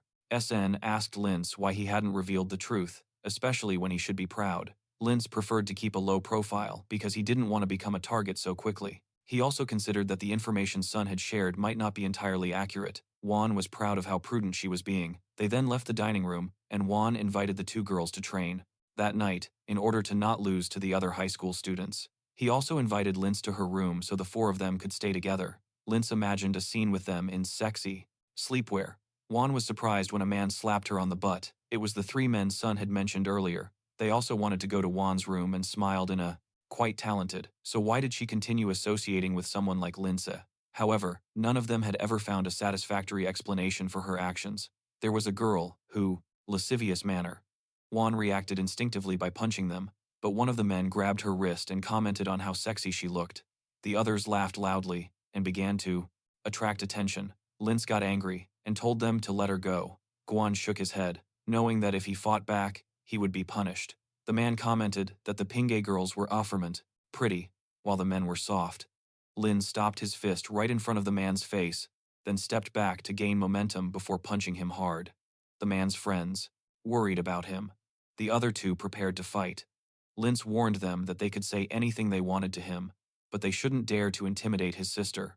They were terrified. Lince told them that he wouldn't let them off so easily. The man's vile self stood up and called him trash, challenging him to a fight right there, but someone stopped him by grabbing his hand. It was Li Jun. He told him not to embarrass them there. Then he looked at Lince and commented that his punch had quite a bit of power, but that it shouldn't be considered as settling the score. Lince responded that the matter was not. It was over. Li Jun assured him that he would teach the guy a lesson when they returned, but if Lince still complained, he could tell him directly. Both of them released powerful auras. He pulled Lince and told him that they should leave. Lince had to calm down. He then told Li Jun that they would see each other at the exam. Xian commented that Lince looked very handsome. Li Jun suspected that the student who had passed the higher difficulty test was him. Inside the hotel, the bathroom was filled with steam. The girls were bathing together. Juan was upset because the other two had gotten in the bathtub with her. Xian replied that it was her way of thanking him for helping them train. Soyun added that their beasts had also reached the second level, which gave them a better. Was extremely upset because Juan was so well liked by absolutely all of the disciples. What made her so special? It turned out that Juan was Lince's cousin. Actually, she was quite chance of winning. They started giving her a massage. Wang shouted for them not to touch her inappropriately. The next day, everyone was gathered, forming 3 straight lines. The teacher gave them a good news. According to the analysis, the first group of candidates that year had the worst overall level, and he wasn't expecting much from them. Su Ruiz complained that Pingai was the one holding them back. Silan was furious. The teacher continued and informed them that the exam would be conducted again within the Origin Stone tablet illusion, without difficulty selection. The exam was called the Secret Forest. There were various creatures there, some with a ferocious appearance and sharp fangs. The instructor explained that after everyone sat down to meditate and entered, in the illusion, each person would have a scoring panel on their arm. This panel would increase their points based on the number of ferocious beasts defeated. A rank 1 ferocious beast was worth 10 points, a rank 2 beast was worth 20 points, and a rank 3 beast awarded 40 points. He also informed them that within the test they could be both hunters and prey, and that once their panel, or if they died within the illusion itself, they would be considered eliminated. Furthermore, at the center of the secret forest was a stone, with inscriptions displaying the score and coordinates of the top 10 inches, the ranking. The examinees couldn't believe that rank 3 beasts actually existed there. That meant that encountering one would result in immediate elimination. The competition would last 4 hours, and upon its conclusion, the top 10 candidates would be admitted based on the points ranking. Li Pingyun inquired whether they only needed to kill ferocious beasts. That was a valid question. The teacher responded that eliminating other candidates would award them all the accumulated points of the defeated. This surprised everyone, and they complained that it was intelligent and had many admirers at the number 1 school, but she didn't seem interested in any of them. Han approached Lince because he wanted to know something. Would he really use a ball? Cruel rule that encouraged attacks against each other. Some considered teaming up to hunt down examinees from a specific school, believing it would secure them a spot in the top 10. Yang was happy that they could go. However, as Xin Yi watched Lin, he silenced the group and declared that the real battlefield was far more brutal. He invited anyone who wished to withdraw to speak up immediately. Furthermore, he announced that whoever placed first would be named the leader of the freshman class and would gain many privileges upon admission. He was eager to see who would be crowned the king of the new students. Wang thought it would be great to meet him. Even if he didn't make the top 10, he could at least offer his help. Lince approached him and told him that once he entered the illusion, he should use the magic bird's flight ability to find him as soon as possible and reunite. She agreed. The instructor then asked for silence. Then everyone entered the illusion. Lince appeared in front of a lush forest, and he began to look around, spotting the tall central stone. He then checked the point counter on his arm. It read 0 points, and with a remaining time of 3 hours and 59 minutes, he realized that the information on his arm only displayed the current score, and not whether someone was already in the top 10. This meant that they would eventually have to go to the central stone to check their ranking. In all likelihood, that would become the most dangerous zone in the final stages. The most crucial point was that even if someone didn't go to the central stone and just focused on aimless hunting, if their score made it into the top 10, their coordinates would still become visible. That would undoubtedly attract the attention and attacks of other players. Linz realized that the true purpose of the exam was to encourage direct confrontation between the participants. He knew that as long as a person was of snow to participate in the ranking evaluation, his response was curt, and he ordered him not to doubt his beast's abilities. If everything went well today, they would have to. Sufficiently strong, they could ignore the rules. No one could snatch points from the most powerful. On the contrary, the strong would always seize the points of others. Still, for him, since he was a game where fun was the most important thing. At that moment, something broke. It was the fangs of a rank 1, stage 9, two-headed forest python, a snake-type beast, which he had tried to attack him by surprise. Its fangs collided against Lin's security barrier. He decided to keep the Spirit Guardian activated, since it didn't consume much spiritual energy from. Anyway, then, he summoned the Rock Ghost. He planned to conceal his true strength for now, and use this opportunity to test the true potential of his dual-attribute pet. The Rock Ghost saw the entangled snakes, but Linza told it to ignore them. A rank 1, stage 9, beast only gave 10 points, and its strength wasn't much different from a rank 2, stage 1 beast, which awarded 20 points. Therefore, killing those at the highest stage of each rank was the least advantageous. Since they were testing the Rock Ghost, he wanted to challenge even stronger beasts. Strong. That excited the ghost. Although Linz was worried about something else, he wondered if Xian would manage to find him. He hoped everything would turn out well. At that time, Han had 30 points and 3 hours. With 45 minutes remaining, he released his magical bird, which soared through the skies as it scanned the terrain. He was desperately looking for Linz. His pet continued to fly overhead while he inspected the surroundings and saw players being overwhelmed by the beasts. Alada returned. Since pets cannot stray too far from their owner, Han realized that he would have to trust to his luck. He knew that Linz was strong enough to be in the top 10, and considered checking his coordinates on the central stone. Suddenly, a beast with an Erisa celebrated. It turned out that there was a store the boy really wanted to visit, but it looked like he would have to sacrifice his own desires for his sister's sake. A few minutes later, the ostrich-like appearance attacked her from behind. She jumped to dodge it, and the creature continued running. She recalled that the golden-backed ostrich was rank 2, stage 5, and knew that it was no match for her. Rank 2 magic fire bird. She covered for it after her pet was hit, easily securing 20 more points. Suddenly, something impacted Avina, and she turned to see who had done it. It was a pet beast. He caught the returning boomerang. It was Rui.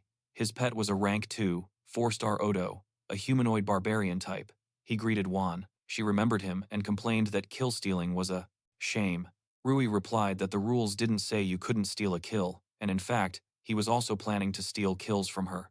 He ordered his Odo to shoot down the foolish bird. The Odo threw the boomerang, and she ordered her bird to quickly dodge it, but to her surprise, the weapon changed its target and headed towards her. She lost her balance. Rui caught her and covered her mouth, preventing her from giving more orders to his magic bird. He explained to her that unlike other beasts, the biggest advantage of humanoid pets is their higher intelligence. They could act on their own, and his previous order had. It had only been to confuse her. The mud weighed down the wings of her bird. Rue planned to have some fun before eliminating her. At that moment, there were 3 hours and 28 minutes left. Lindsay already had 40 points. The ghost of Rock was playing with the body of a defeated pig. Linz noticed another examinee nearby. It was C, with his giant-mouthed monster, a strange guy. Rank 2, Tapa C, who was holding a clawed beast monkey. Giants. Rank 2, Tapa Quattro. The monster's mouth devoured the monkey, and with that, his score rose to 60. Lindsay called out to him. C remembered him. Linz guessed that Sai still didn't know his identity, so he planned to take advantage of C, who knew a lot of information. C thought the rock ghost was really cool and asked if it was a rare beast, since he had never seen one before. Upon seeing the boy told the girl to stop. His younger sister told him that Han had stolen her boyfriend, but Juan had no idea what she was talking about. She had never even seen that girl. Beast. He thought that Linz wasn't the guy who had cleared the higher difficulty, because, according to the information, that guy had an ice-type pet beast. Linz responded that the beast wasn't rare. He explained it was just a demoted pet that had been promoted to rank 2, which made him boast about his own beast. bragging that it was a rare and strange type and that he had reached rank 2, stage 7. Lince fueled his ego, which flattered him so much that Sion offered to help Lince accumulate points. He was even sure he could secure a place in the top 10. Lince responded that he thought it was excellent, since he planned that when Sion was no longer useful, he would find an opportunity to kill him and steal his points. Meanwhile, in another part of the forest, Juan grabbed Rui's arm and threw him to the ground. He cursed her, but seeing her expression, he was terrified. She glared at him, telling him that the last time her brother acted before her, but this time she wouldn't let him escape so easily. He activated his demonic eyes, and his flames turned pink. He transformed into a flaming figure. It was pink in color. The bird flapped its wings. Rui called for Odo's help, but he was too terrified to move, and then fled. Rui shouted for him to come back. Juan mocked him, saying that the fact that his own beast had intelligence was not necessarily a good thing. Resigned to his fate, Rui only asked that he not hit him in the same place where Lin had. Afterwards, he heard her loud scream. Since Juan defeated him, he obtained his points. On the stone tablet, it was posted that Liun was first with 170 points, followed by Juan with 120 points, then Lugan with 100 points, then with 70 points, and Suzanayan in 5th place with 60 points. The master realized that this generation of candidates was not as bad as he had imagined. In less than one, much less her supposed boyfriend. Then, the little girl mentioned her boyfriend's name, Su Honorable, and at that moment, Juan remembered that the boy had confessed his love to her the day before. But, someone had already surpassed 100 points. He observed Li Penjun walking through the forest. Li Penjun encountered a rank 3, stage 1, spotted tiger-type beast. At his side appeared his poison ivy demon plant, a rank 3 plant type, stage 3. The spotted tiger attacked them. The poison ivy stared at it intently and wrapped its vines around one of its legs. The tiger shook itself and bit off a section of the vine, continuing to devour it. Li Pun told his beast to stop playing around and that it was time to look for the next one. The monster stood paralyzed, with eyes wide open. Then, vines sprouted from its body, piercing it from the inside out, and it collapsed to the ground. The poison ivy extended its vines over the corpse and nourished itself on it. With that, Li Pun's current points reached 210, securing him first place. Meanwhile, the red stone tablet was easily visible among the foliage. Xin Yi, Yang were standing in front of it. Yang was happy for Xin Yi, as he had expected to be in second place. Xin Yi, however, was worried about him because she had given him all the beasts, fierce on the road, and his points were still at 0. Yang replied that hunting the people on the list and obtaining their points would be sufficient. She then asked him with whom they should begin. Yang knew it was too early to attack Penyun, and Gan was from his own school, so his best target was Huan Ning. Xin Yi mentioned that there was a talented boy named Lin, but he worried that his name wouldn't appear on the list. Yang responded that this guy probably just had undeserved fame and was actually a fraud. He told him that they needed to move, now, that Huan was close to them. He located her to the east, and they began tracking her. Meanwhile, Juan was walking with her bird. She had detected a mantis to the left. She had no interest in him and had completely ignored him. Still, the girl didn't believe Juan. She was convinced that Juan had seduced him, but Han didn't care. Windbreak and a man-eating plant to the right. He was contemplating which path to take to find Lin. Lin, on the other hand, was with Sion. They encountered a withered beast of some plant, rank 2, stage 4. Sion let Lince take care of it, saying that he would help him later. In reality, he had a sinister plan, to rush in and claim the points when Lince was about to deliver the final blow. But the rock ghost struck the withered beast and knocked it down in one fell swoop. The rock ghost was perplexed. Sion was speechless. He couldn't believe that. He would have defeated it with a single blow. The remaining time was 2 hours and 20 minutes. In first place was Li Penjun with 290 points, followed by Washingi with 200 points, Lugan with 170 points, and Wanan with 140 points, and Yudahan with 100 points. In ninth place was Lin with 120 points, while he had dropped to 12th place with 70 points. The teacher who knew Lin recognized his ability. In less than 2 hours, he went from 33rd place to 9th. He saw how he did it when he observed him with someone. Sion complained to Lince that he had let him attack first, but not to eliminate the beast with a single blow. He complained that he hadn't left him anything, so Lynx had to share. Lynx responded that it wasn't intentional, explaining that since the test affected his admission to the academy, he always told his beast to give its all in every fight.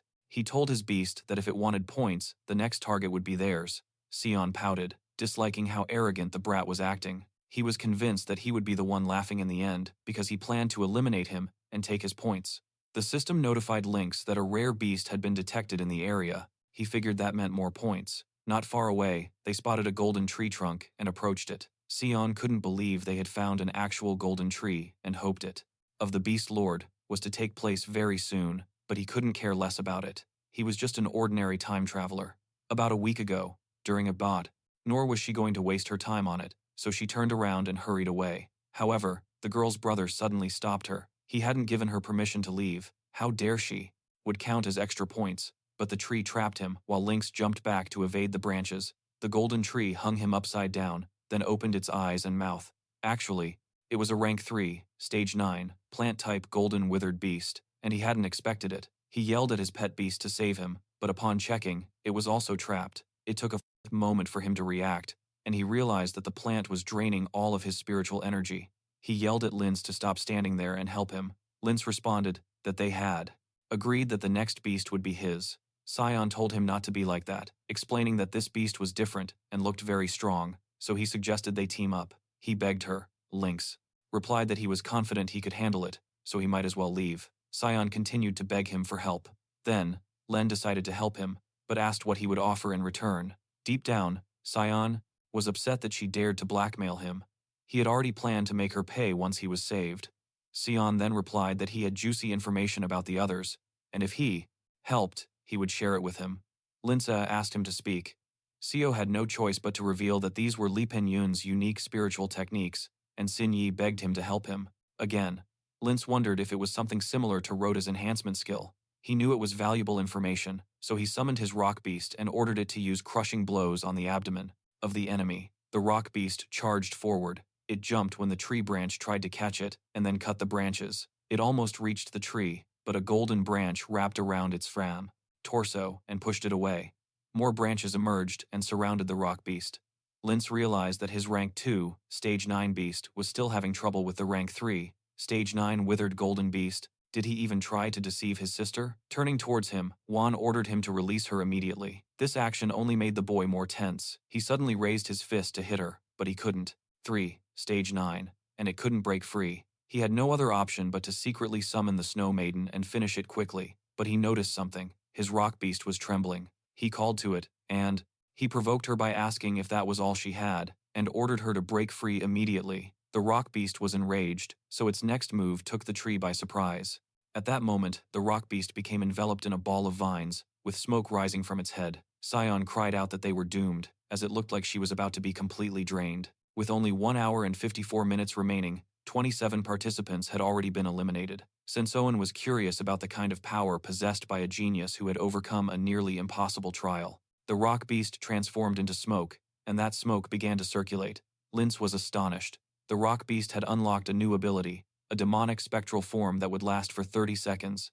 Sion asked what that was. As Lin had anticipated, those with attributes possessed special abilities. He was excited to see just how powerful this spectral form truly was. Demonic. The tree roared and tried to pierce the rock beast, but its branches simply passed right through it. The situation was perplexing. Lin noticed that, in its demonic spectral form, the rock beast had no physical body, so it could evade all physical damage and physical control.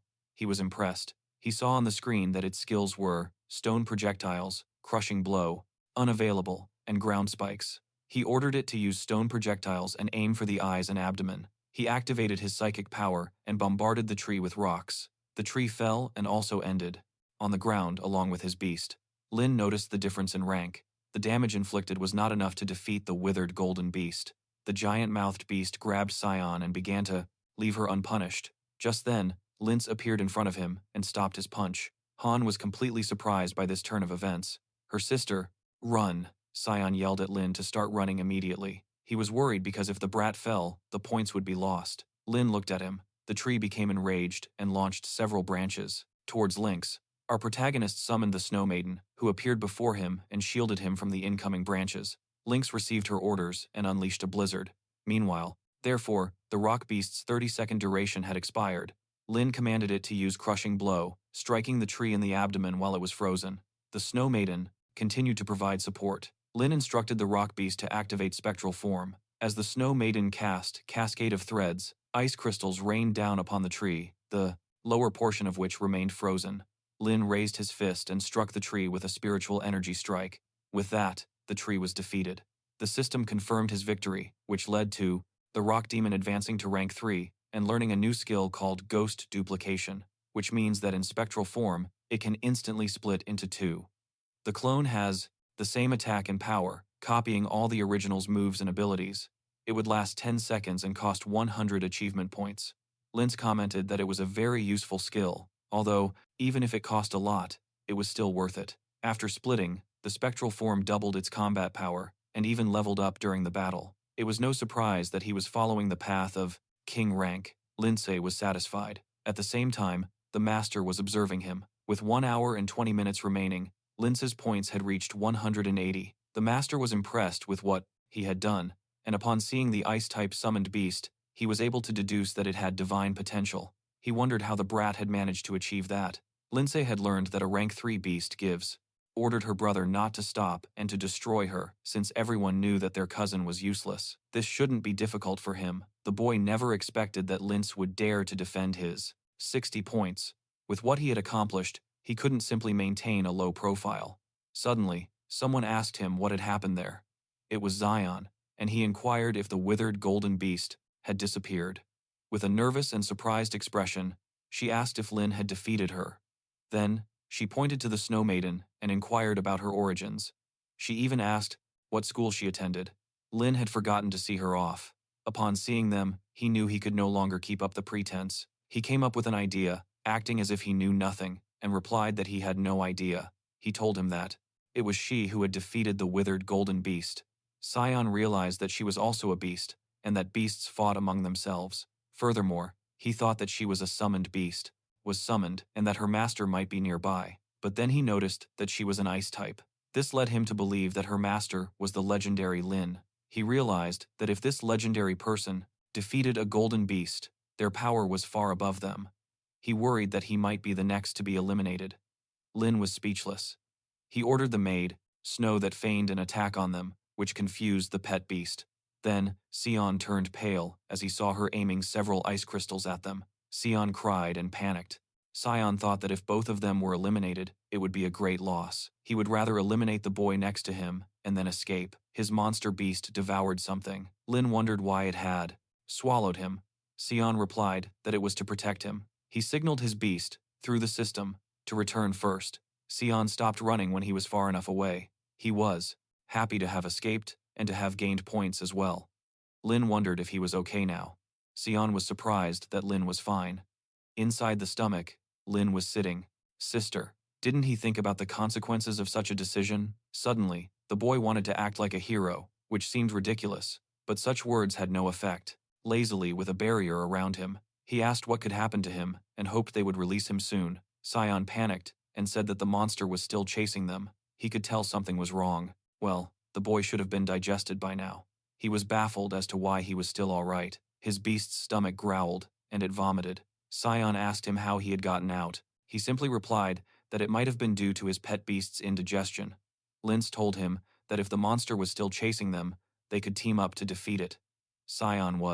She was speechless, and thought he was an idiot. Linz commented that it seemed like nothing was chasing them anymore. Then, he asked about the exclusive spirit technique. Sion suggested that they first go to the memorial stone to see if their rankings had reached the top 10, and they could talk on the way. They started walking, and Sion explained that an exclusive spiritual technique is actually a Dios, unique spirit ability that only a few extremely talented beastmasters can awaken. This type of technique cannot be learned from books and depends on the physical constitution of the person. Beastmaster. But because it is such a rare specialty, normal masters don't teach it. Lin wondered, what are the unique spiritual techniques of Shinji Yi and Li Penjun? They arrived at the HS Memorial Stone and decided to check the rankings first. Still in first place was Li Penjun, with 370 points, followed by Wei Xing with 340 points, then Tanyang with 250 points, Lugan with 210 points, and, fifth place, Lindsay, with 180 points. After him were Wanan with 160 points, Dahon with 140 points, Sintian with 130 points, Lina Zhang with 120 points, and Incisi with 100 points. They had 58 minutes left. Minutes remaining. Sion was discouraged that his name wasn't on the memorial stone, but he had been expecting that. Still, he thought there was still a chance to rank. He considered that he still had time, and 10th place only. On Linsa, he wasn't going to let them hurt his sister. Linsa couldn't just let this pass, and decided to kick him in retaliation. The force of his blow was terrifyingly strong. Even her had 100 points.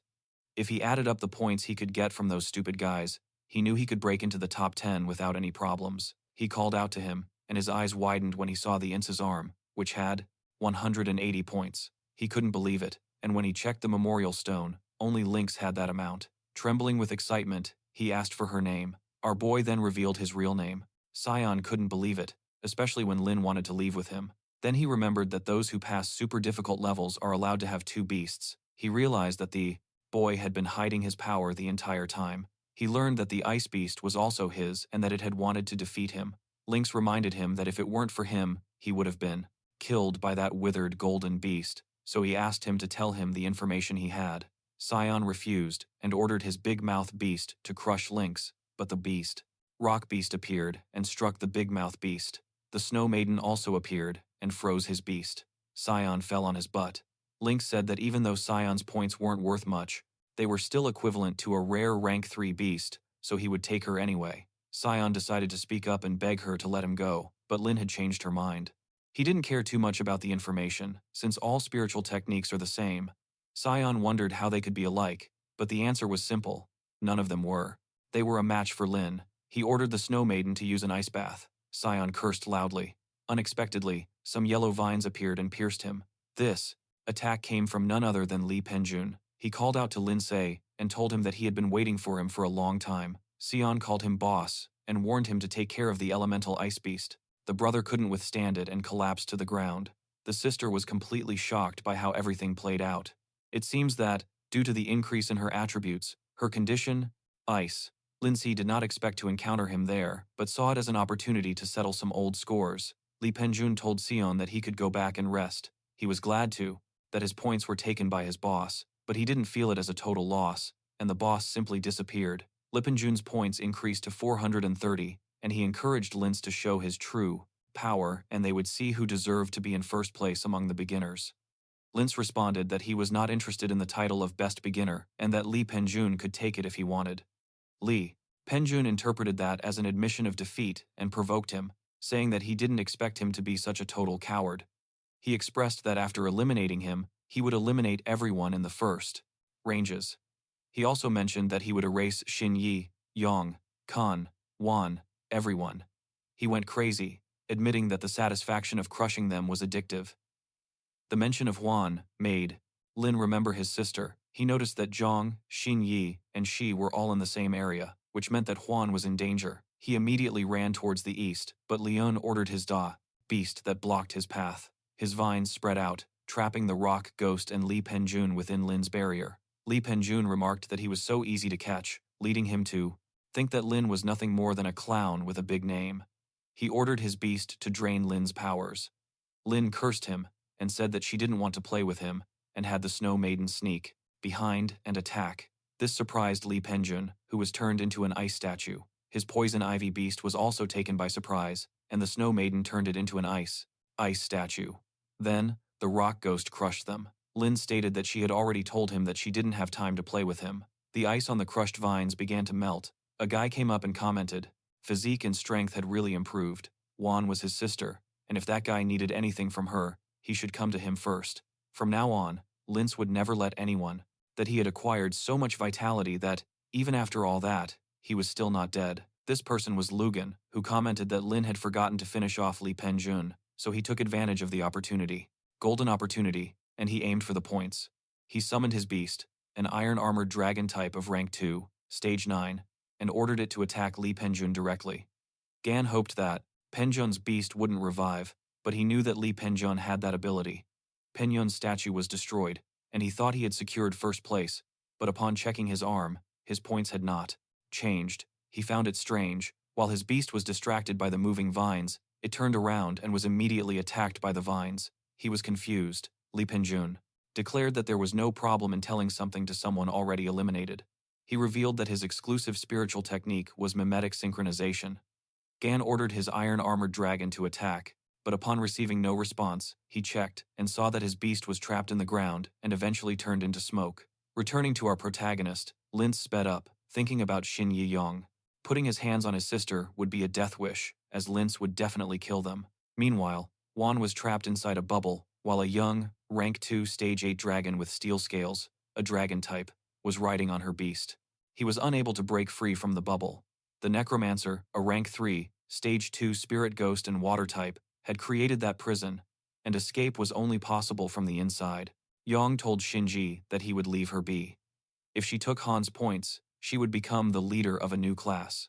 Xin Yi asked him his reasoning, to which he teased her by saying it could be because she was too pretty, and he didn't dare attack her. He responded that he wasn't interested in other girls. Xin Yi told him that there was no need to rush things, and that hurt her. The rich boy was in a desperate situation. He clearly didn't expect things to turn out this way. Wan was pleasantly surprised that her cousin could fight, too.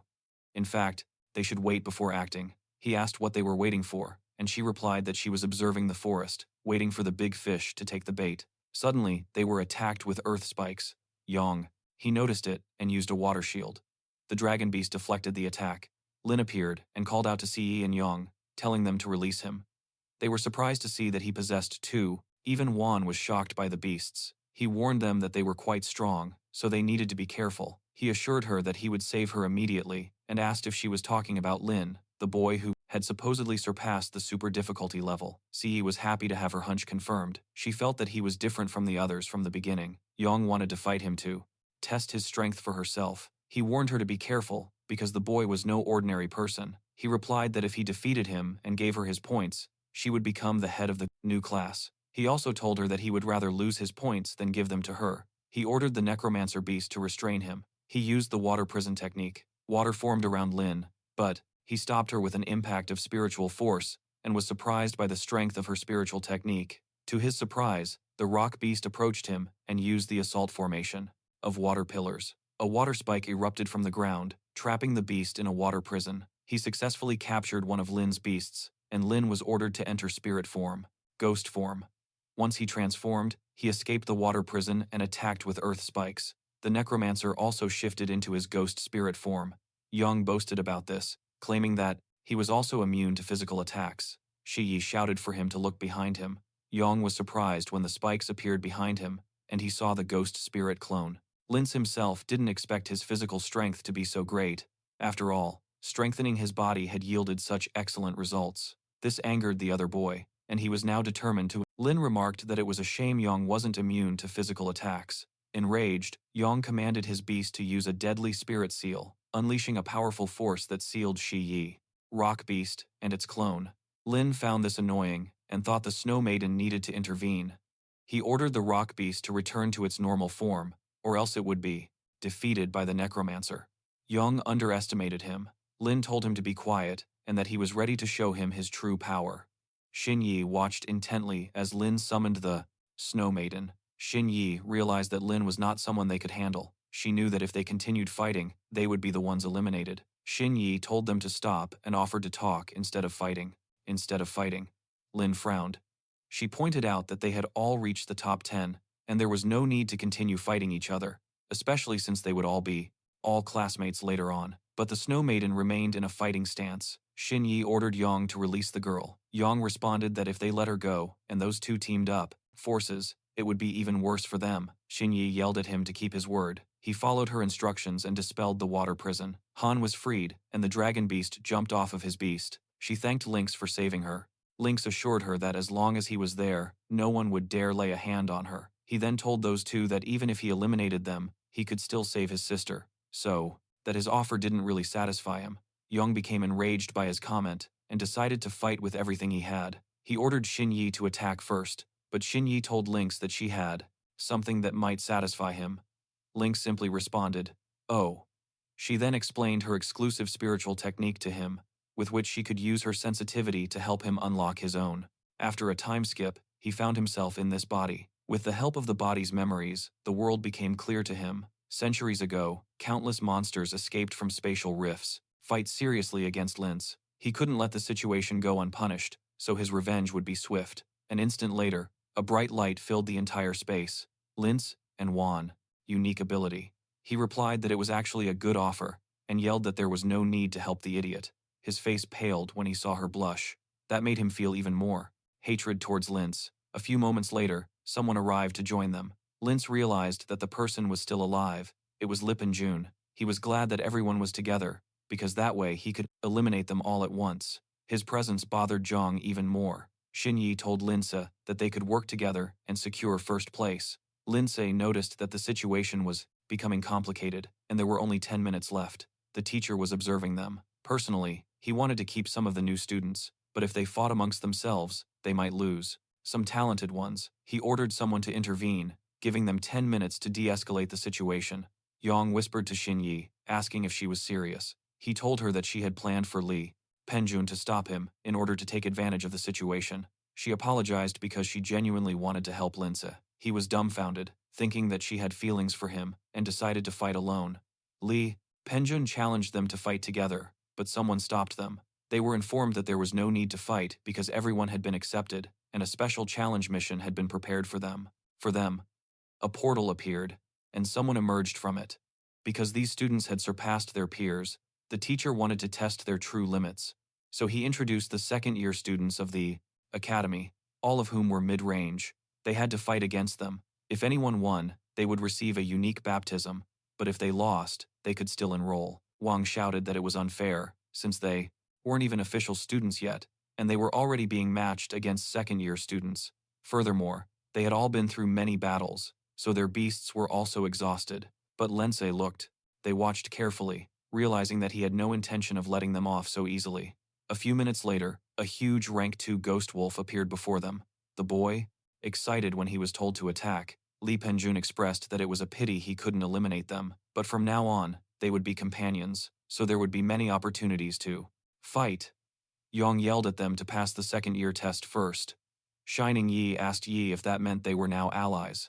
She smiled at him, but Lince remained expressionless. Juan interjected, saying that his brother still didn't agree.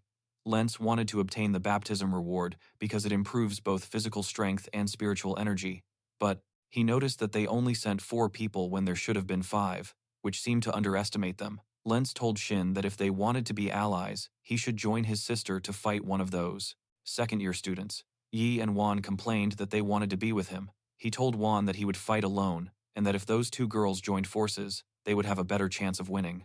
Yi Tao, one of the newcomers, asked them if they were finished arguing. He asked who was going to fight him, and told them that if they wanted to attack him all at the same time, he was fine with that as well. Yi. He wanted to confront him and seized the opportunity to prove his worth in front of Xinyi. Tao acknowledged his courage but advised him not to rush in recklessly. Then, he invoked his insect-type windcutter mantis, rank 3, stage 8. Sandman pointed at Li Jang and expressed her interest in him. Li Jang replied that he wouldn't go easy on her just because she was a girl. She summoned her Thunder Lion, beast-type, rank 3, stage 9. Her face flushed as he encouraged her to fight with everything she had. Xinyi assessed the situation and said that, of the 2 remaining were left, the girl was relatively weaker. The boy with the pompadour hairstyle, Saiyan, challenged Lince to a fight because he was bothered by his hairstyle. Lince accepted and told him to be. He decided to summon his beast to get revenge on the horrible couple. His ghost wolf was really strong, so he thought there was no way they could defeat it. Guan was at the first rank of the gentle. Meanwhile, the blue-haired girl commented that the first-year students were cute, but also expressed that she hated girls who were prettier than her. With that said, he wouldn't hold back in the fight. The 2 of them felt a sense of discomfort. Meanwhile, in the examination room, Xiaoyun and Xian were saddened by their elimination. Xiaoyun accepted that there were too many geniuses and that, unless a miracle occurred, they would definitely be eliminated. Xian, on the other hand, was crying loudly.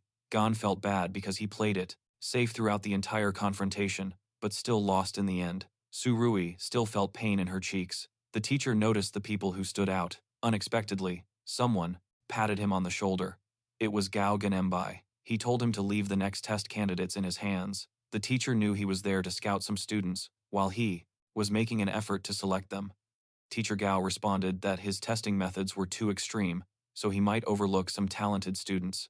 He told him that he had 10 vacancies available, and it wouldn't be too much to ask to find some gems among those who had failed before. He instructed him to handle it himself. Teacher Gao announced good news for those who had not passed. There were still 10 vacancies left, and anyone who passed his test could be accepted. That made the students happy. Canon was happy that a miracle would have really happened. He told Oyun that they would try harder. Everyone was determined. Meanwhile, back in the forest, Zhang was complaining about the overwhelming level difference. Tao laughed at Zhang for losing to him. Lightning struck. The girl commented that Pinyan's resistance was amazing, but since he had been defeated, he lost. If they, 7th stage, and even with a lot of effort, it probably wouldn't be enough for him to win. Despite the slim chance of victory, Huan decided to accept the challenge, as he had continued, it would only be a unilateral massacre. Penjun moved. He was completely defeated. The girl realized that he could no longer hear her. Wei expressed that the so-called geniuses were ridiculous. He told the girls that the school had no shortage of geniuses. His pet beast was intimidating, a humanoid berserker type, rank 3, stage 7. He taught them a lesson, saying that the beast, time spent on makeup should be dedicated to training. In the examination room, Teacher Gao expressed his disagreement with the other teachers' methods, believing that such oppression would only crush the students' confidence. He responded that he was simply trying to suppress their spirits. Otherwise, upon entering the school, they would become arrogant and forget that there are always stronger people out there. Gao laughed, noticing someone unaffected by his methods. Setian's pet beast was a flaming warhorse, a beast type, rank 3, stage 9, and it was turned into an ice statue. He couldn't believe it. Lin Seiyun called out to him and announced that he had won. The teacher was overjoyed to have discovered a gem. He had seen many geniuses before, but none quite like him. He said it was like watching the legendary 8 prodigies of the Federation in their youth, and exclaimed that it was truly inspiring. Gao, he added that at Ellie's age, even the 8 prodigies probably wouldn't possess such terrifying strength. He told the teacher to assign Lindsay to his class when the time came, to which he responded that it wouldn't be fair because students who rank in the top 10 should be placed according to the rules. The system notified Linz that the flaming warhorse had been defeated. Setian couldn't believe that he had lost. Once celebrated Lin's victory, Xin Yi admitted that he hadn't expected him to be so strong. Yond was frustrated by the vast difference. Other option. Linz, seeing this, also decided to step up and confront him, which surprised her. He really wanted his little snowball to fight. Linz decided to protect his, but he was determined to channel that frustration into motivation upon his return. Tao asked if Setian had held back during the fight. He couldn't believe that a student who wasn't even officially enrolled. I would have beaten a second-year student. Lin asked them if they wanted to continue fighting. Tao became irritated and warned him not to underestimate him just because he had used some trick to win. Lin wondered if the 3 of them were going to attack him at the same time. Tao called him arrogant and then sent his mantis spirit to attack him. The rock ghost charged in and blocked the minted mantis spirit. Gao told him to stop the fight, as Tao had no chance against Lin from the beginning. If he continued, the second-year student would lose prestige, and Lin would only gain more enemies. They agreed that was enough, and the exam was over. Tao protested, but the teacher continued, saying that the only one who had truly passed the test was Lin, although he recognized that the others had also performed well. He believes that his strength will improve greatly after entering Li Jang Academy. Tao cursed loudly and pointed at Lin, telling him that they would figure it out when he signed up. Linz gave him a thumbs up and told him that they didn't need to fight since Tao was better. That sarcastic comment infuriated Tao even more, who yelled that he wouldn't forget it, and then they left. Afterwards, Linz received his baptism rewards. His constitution increased from 8.8 to 10.8, his soul power increased to 1080, and his physique went from 5 to 9.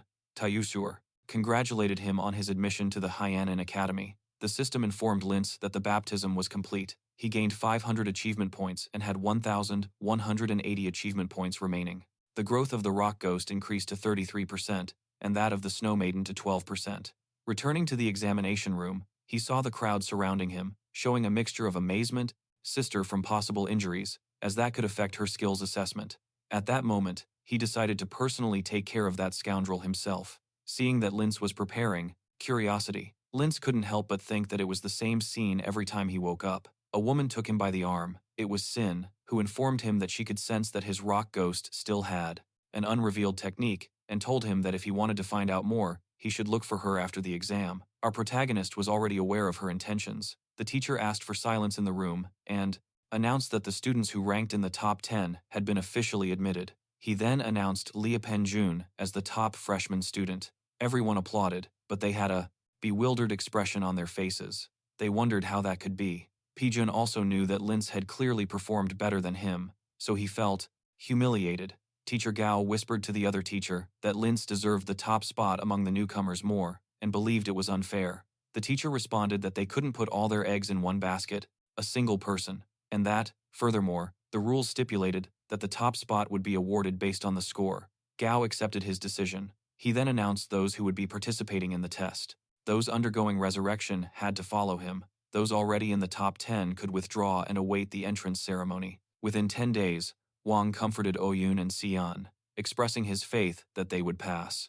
Xian approached Lin after the resurrection trial. He admitted his intelligence had been insufficient because he didn't realize it was him. He praised Lin's fighting style and made him a proposal. Lin asked what he wanted. Xian asked to become his subordinate, surprising Lin. Xian declared that his respect for him overflowed like an endless river. Lin responded that he didn't accept subordinates.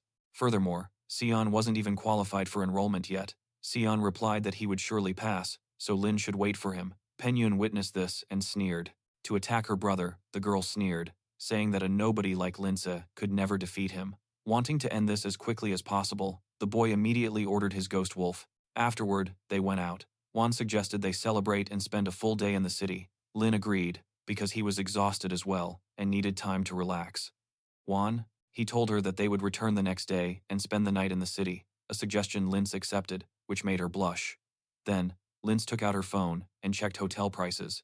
He paled, realizing he had spent all his money the last time he bought evolution materials for his stubborn rock-type pet beast, leaving his current balance at only 300.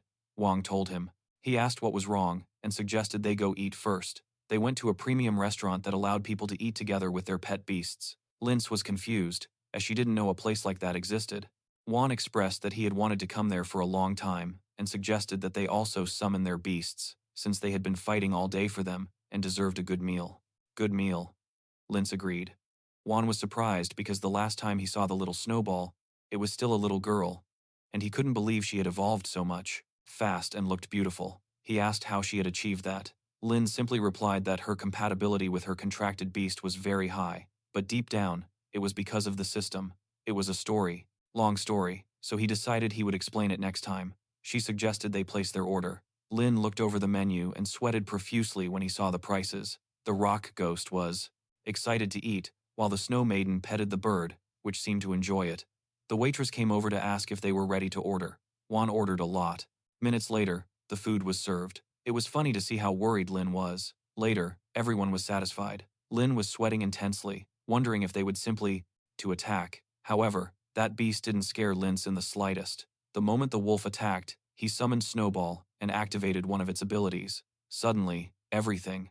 Escape without paying. The total came to 37,000 yen. Wan offered to pay, as she had some savings. Lin felt relieved. Our financially ruined protagonist had been saved once again. Furthermore, they went for a walk afterward.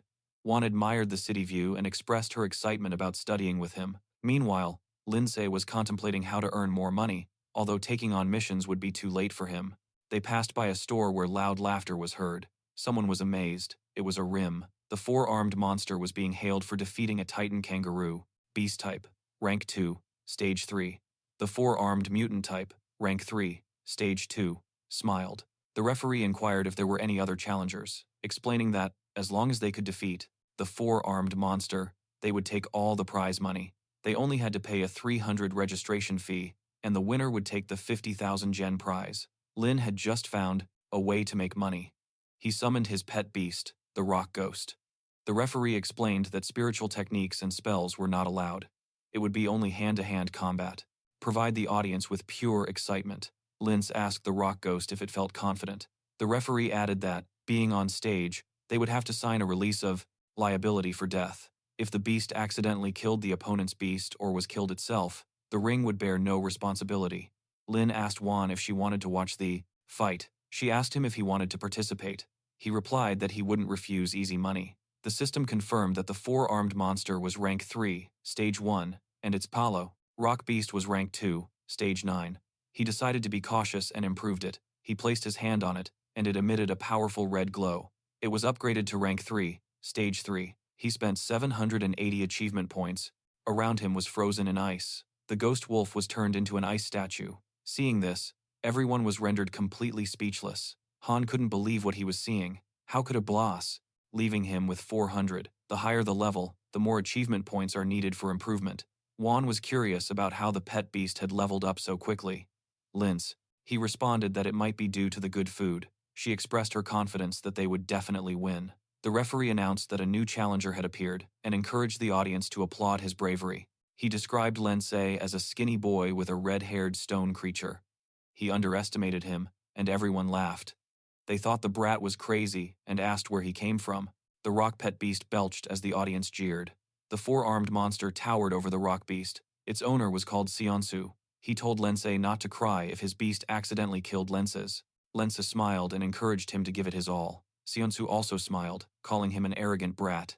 They signed the disclaimer, and the referee announced the start of the fight. Seonsu ordered his beast to display its power. He tried to catch the rock ghost, but failed. Lince noticed that, in terms of speed, the rock ghost, he had the advantage. He attacked her with a kick, but his leg was caught. Then, he tried to punch, but it was blocked by the four-armed monster's hands. Then, the rock ghost.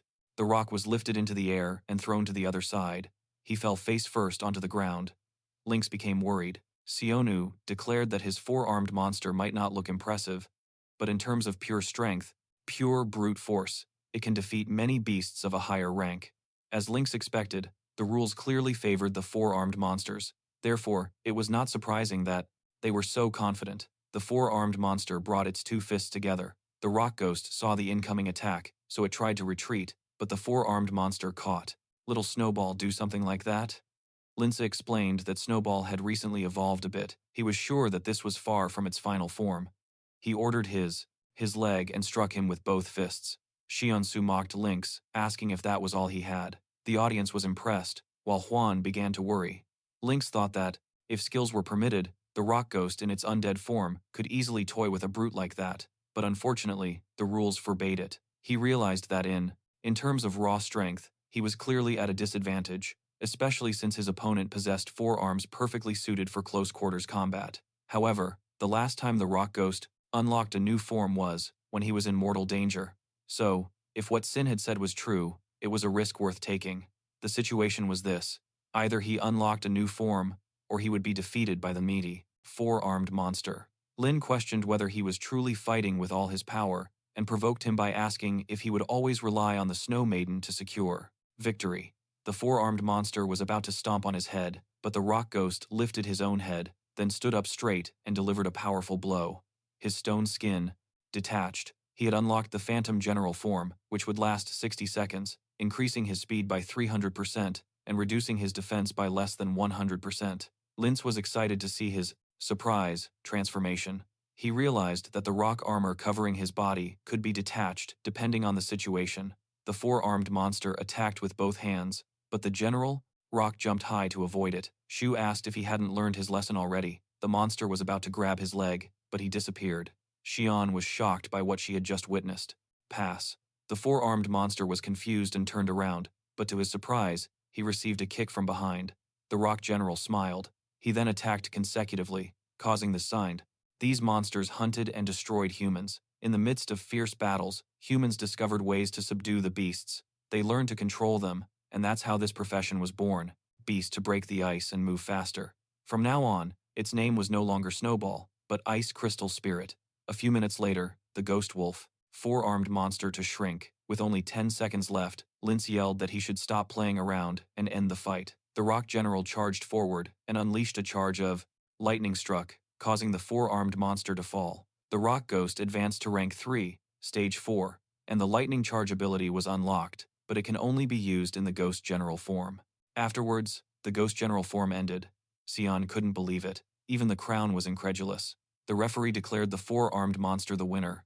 Lin turned pale upon hearing that, and they questioned the decision. If the four-armed monster had clearly lost, it was ridiculous. One person explained that the brat had ignored the rules and used a skill. The referee confirmed the violation. The public saw that the pet beast changed shape, but some argued that it had simply shed its armor, and therefore, It couldn't be considered a spell. Hang shouted that it was too unfair. Xian told Lin that she wouldn't get the money so easily just for pulling a small trick.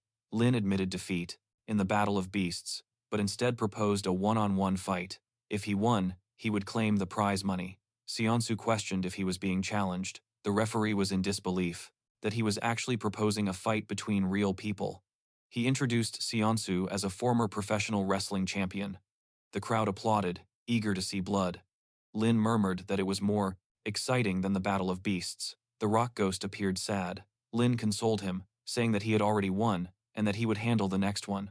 The beast was touched by his words. Xiansu nodded to the referee and then announced that Lin was the first person in history to dare challenge him personally. He yelled that if Lin could beat him, he could still keep the... It shattered into pieces, transforming into countless fragments of ice. The wolf's remains landed right in front of its summoner, who was in disbelief at what had just occurred. It was unbelievable that if for prize money, the crowd cheered for Xiansu to teach him a lesson and for blood to spill. Lin nodded to Han. Xiansu provoked him to attack so that he could truly enjoy himself. While, therefore, someone, Yang, asked she if she had really fallen in love with Lin, she replied that it was none of his business and made it clear that she only had eyes for Yang. Yang questioned her about it. Who was worse than a brat? She added that she barely knew him and didn't want her to get hurt. She was firm, stating it was her business, and told him to go back and rest early. He watched her walk away. With a grim expression, he stomped the ground and swore that one day he would surpass her. As he was walking, he heard someone calling for help. It was a blue-haired woman, and at her feet was a defeated flamehound, a fire-type monster, rank 1, stage 2. Yang kicked the monster that was holding her down, crushing it against the opposite wall. He asked her if she was okay and where the wild beast came from. From the roof, a person responded that there were no wild beasts in the world. He immediately became guarded. The person jumped to the ground and asked who it was, and if it was the beast he contracted. The man responded that if a beast is used by humans, it is called good, and if not, evil. Yang asked who had decided that. The man explained that beasts live much longer than humans, but because humans value loyalty, some beasts refuse to submit to another master after the death of their first one, and end up living in loneliness, without care or love, sometimes even being labeled as wild beasts.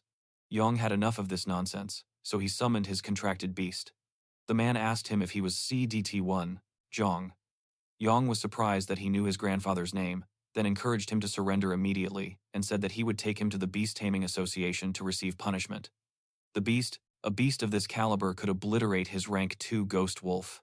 They hadn't anticipated this outcome, and now they were left wondering what to do. Having underestimated the situation, they immediately decided to flee. Approached, but the man ordered him to retreat. He touched the flamehound's head with his fingers, and its consciousness became distorted. It suffered pain and became aggressive. Yang did not understand what was passing by. The man revealed that he had actually been planning to find people like Zhang, but Zhang unexpectedly presented himself. He wanted to see if Zhang was worth using, and he was overwhelmed by Zhang's appearance. The flamehound had transformed into a menacing figure. Someone yells at another to teach the boy a lesson. The other orders Xian to demonstrate his strength. Xin Yi is behind them, observing. Xin Yi looks ahead with a surprised expression. Linz turns abruptly, noticing something. Xin Yi places his hands in a cupped shape and shouts loudly for Linz, encouraging him to give it his all. Beside him, Wan also encourages him with clenched fists, leaning forward expectantly. Both keep their eyes fixed on the other. Xian enters the scene, his muscular body radiating power. He proudly boasts about his past victories. In the year 3241, he won the wrestling championship in the city and then defeated Liang, city of Inpin, in the year 3243. He continues explaining how he secured the Hyang Wrestling Championship for 3 consecutive years. His title, Steel Muscle Machine, was a testament to his strength and dominance in the ring. Lin studies him calmly, analyzing his opponent's capabilities. He knew that the physical ability of an ordinary person varied between 2 and 4, but Xian was in the range of 4 to 8, much stronger than a typical challenger. Xian smiles to himself, thinking that most people who heard about his achievements trembled with fear. However, this boy, Lin, remained completely unfazed. He smiles and tells Lin that, to avoid being accused of bullying, he would allow him to make the first. However, Linens hadn't granted them permission to leave just yet. They were now utterly terrified by the unfolding events. The scene was filled with a penetrating cold, a sense of victory, and blow, provoking him even further. He points towards Lin and tells him to come and hit him. The announcer on the side advises Lin to take the first blow, since Sion was giving him the opportunity, but warns him to be careful not to break the bones in his hand. Sion, confident, asks everyone to watch as he prepares. Lince, looking at him calmly, states that in that case, he would not hold back at all. Lince's fist connects with brutal force, hitting Sion's face and causing blood to gush out instantly. The blow sends him flying backwards, arching his body in the air as the force of the impact disperses, and he falls violently to the ground. The shockwave knocks nearby spectators off balance, leaving them surprised and stunned. Lying on the ground with his clothed, cheek swollen and red, Sion's eyes widen in surprise, unable to comprehend what had just happened. The announcer freezes for a moment before shouting, demanding to know what happened. Passed. He exclaims in disbelief that Sion was defeated with a single blow. Meanwhile, Juan and Sinrian cheer excitedly, raising their hands in victory after witnessing Lince's victory. Lince exchange glances for a brief second, quickly followed by an awkward silence. They both turn their heads to opposite sides and cross their arms with exaggerated expressions. The announcer suddenly raises his hand, interrupting everything to say that because he hadn't officially announced the start of the fight, Lin's attack was technically against the rules.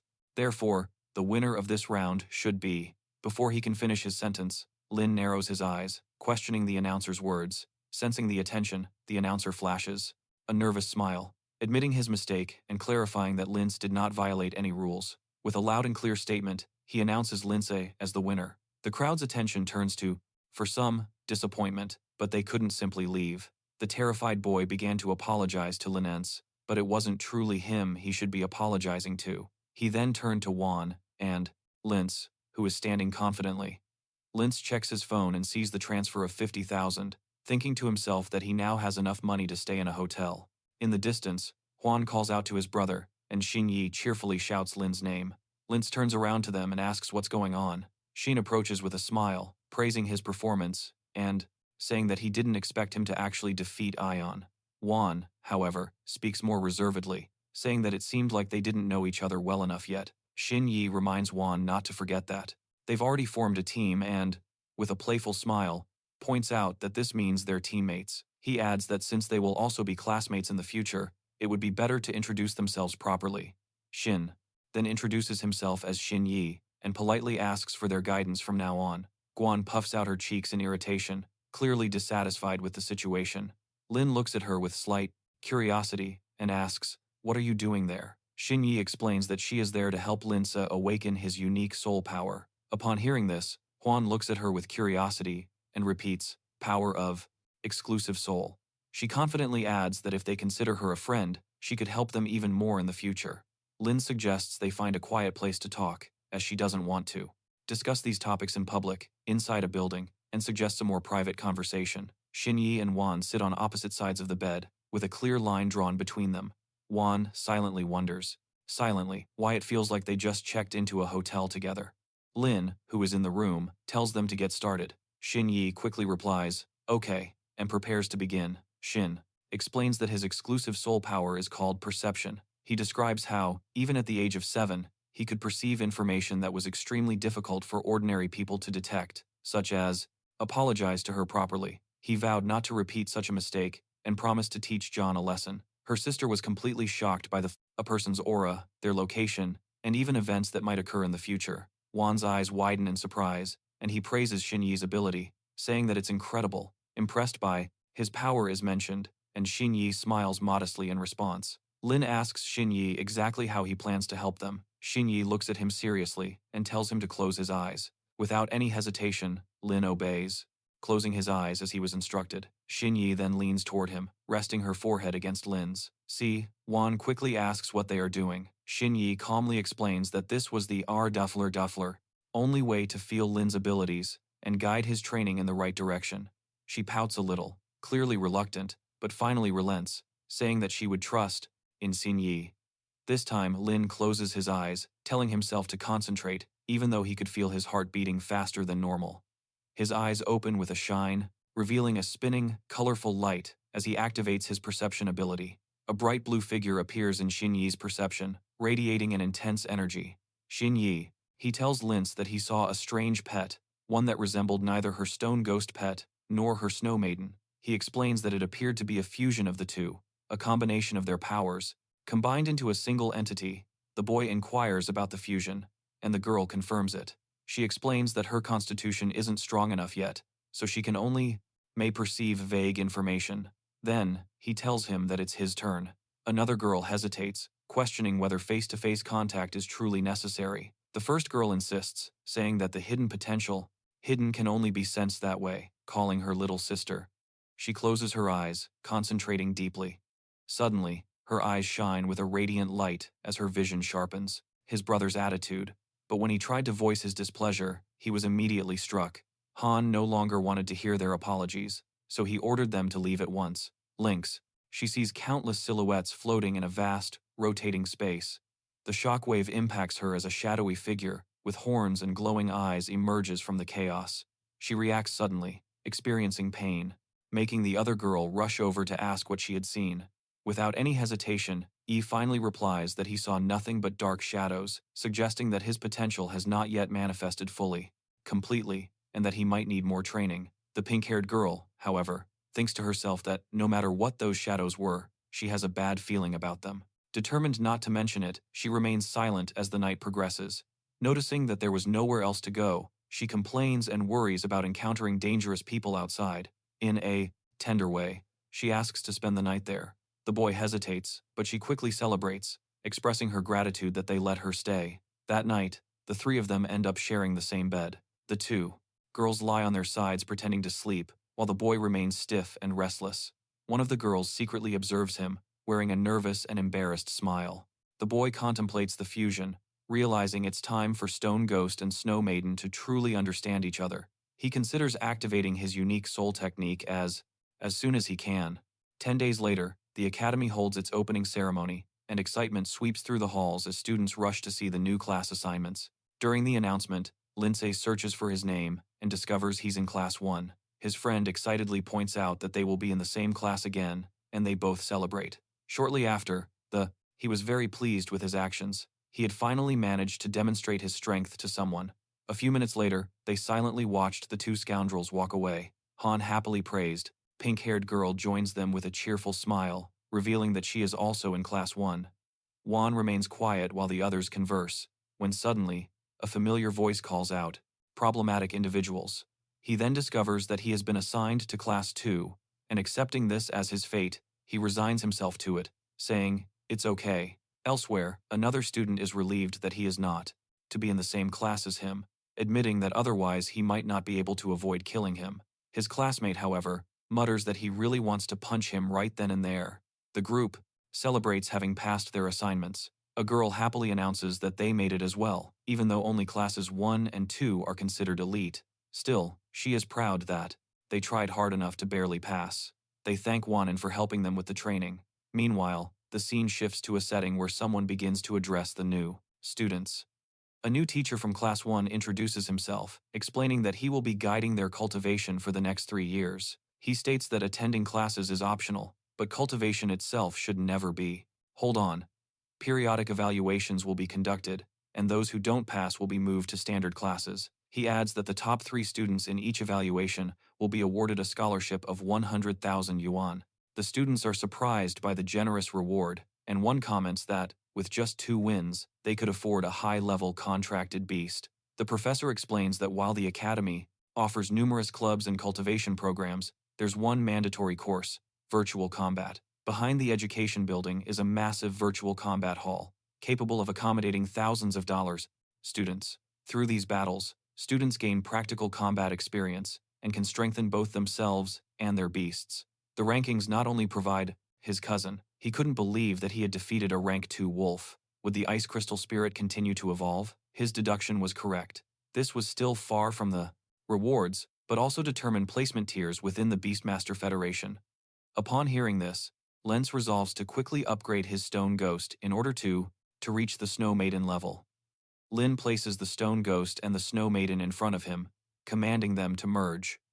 However, the attempt is unsuccessful, immediately due to a level incompatibility, leaving both beasts in an awkward, silent standoff. The classroom bell rings, signaling the end of the lesson, and the students begin to leave. Together, some chatting casually amongst themselves. One of them thinks he needs more practice in simulated battles to improve quickly. The classroom doors close behind them. Outside, different school clubs approach the students, trying to recruit new members. One group enthusiastically invites INCE to join, highlighting that their Ice Beast Association is the most influential. Another club tries to recruit him to the Stone-type Beast Society, claiming it's a place for mutual growth and shared training.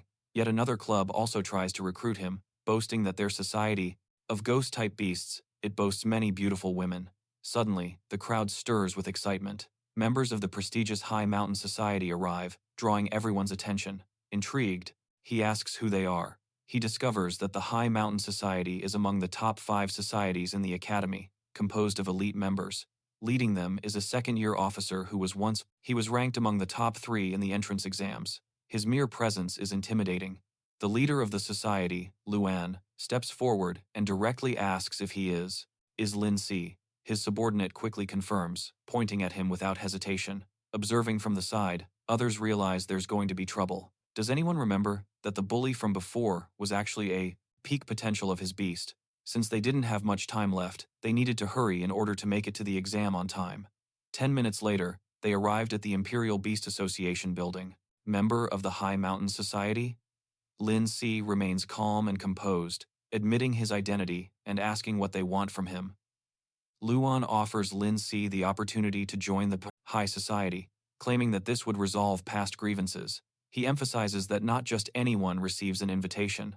Lin calmly refuses, thanking him, but making it clear that he is interested in joining any club, not even theirs. He argues that joining societies is a distraction and will not help him improve. Astonishment spreads through the crowd. Nobody expected him to turn down such a rare opportunity. An enraged member yells at Lin, warning him not to be arrogant. He declares that rejecting them means treating high society as an enemy. Lin ignores the threat, walking away as if he doesn't care. Anger shines in the eyes of one of the high society members, unable to accept such disdain. A girl with pink hair observes with interest, impressed by Lin's composure and boldness. Her companion quietly wonders if rejecting the society could lead to more problems. Lin, however, thinks that joining a club would only bring unnecessary trouble, daring them to forcefully prove him wrong.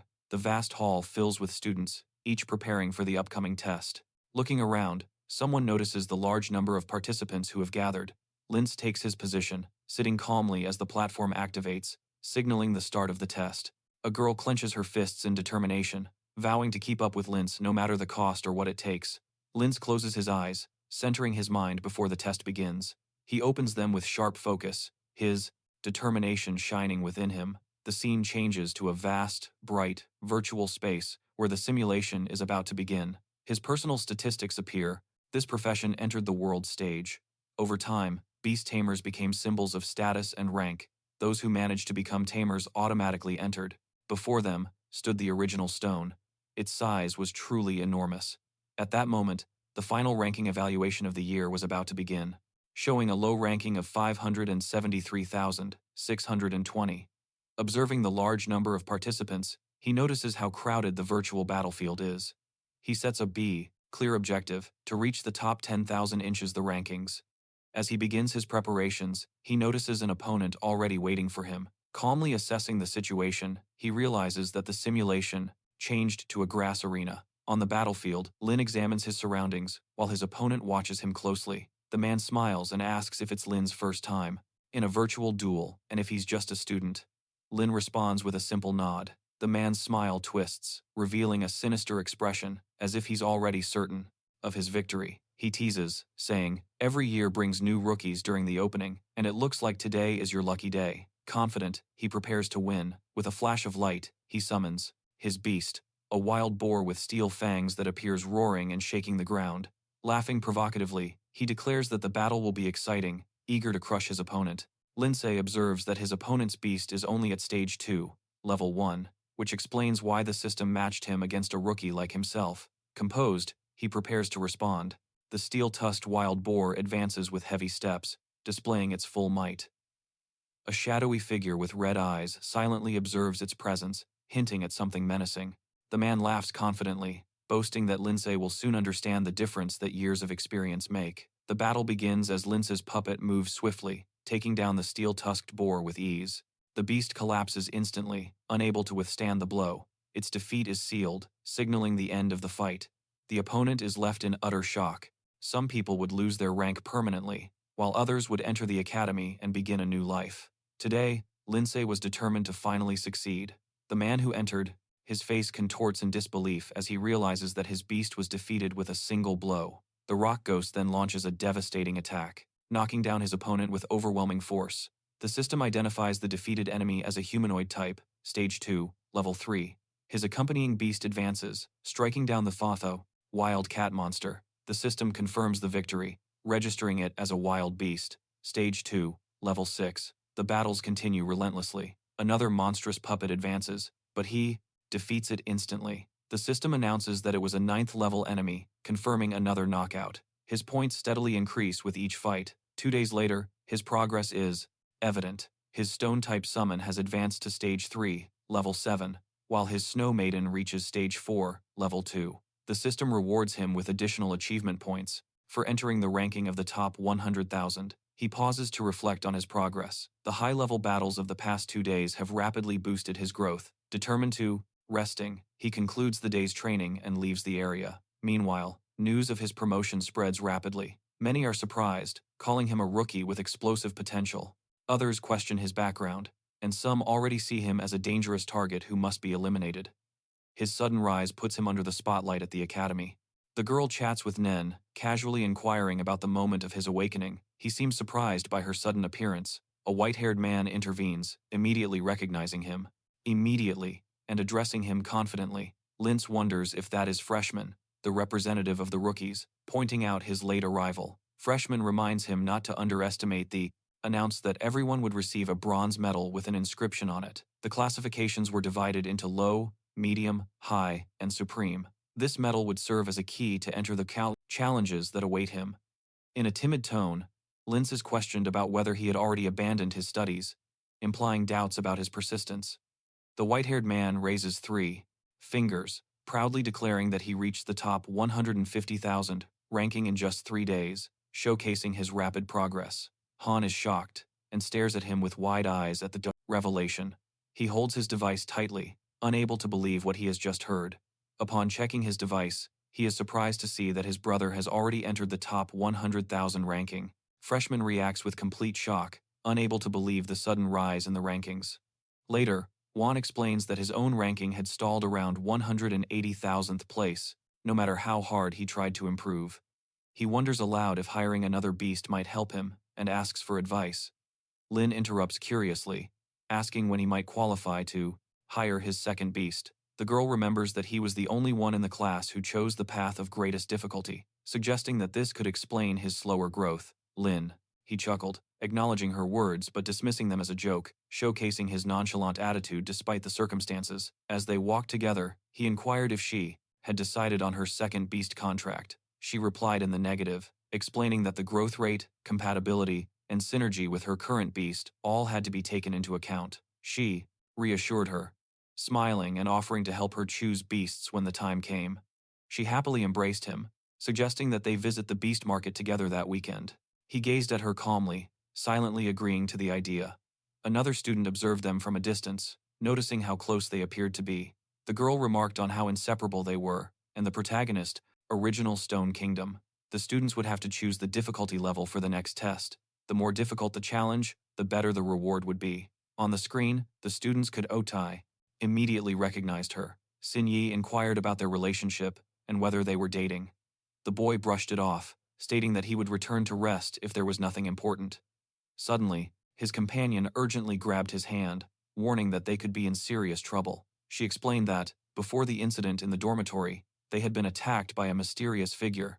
Based on another student's recollections, it seemed that all the tested rookies could be targets. He listened carefully and asked what kind of person the attacker was and what their purpose was. She admitted that she didn't know, leaving the situation uncertain. The girl alerted him to be cautious, explaining that the mysterious enemy they faced is strong and possesses a rare ability that can corrupt beasts, forcing them into altered forms.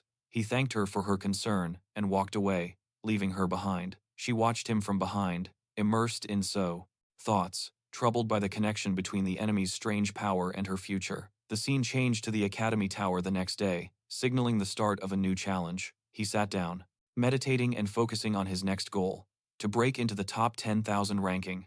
His ice element summon materialized beside him, radiating power as the system updated his score, bringing him within striking distance of his objective. Elsewhere, a hooded figure reviewed information on their laptop, revealing details about Linz, 18 years old, ranked 1002, with a perfect 100% win rate. His beast type, stone affinity, and special abilities were still unknown. The hooded man smiled with interest as he read the report, noting that someone would likely want to test this rookie's strength soon.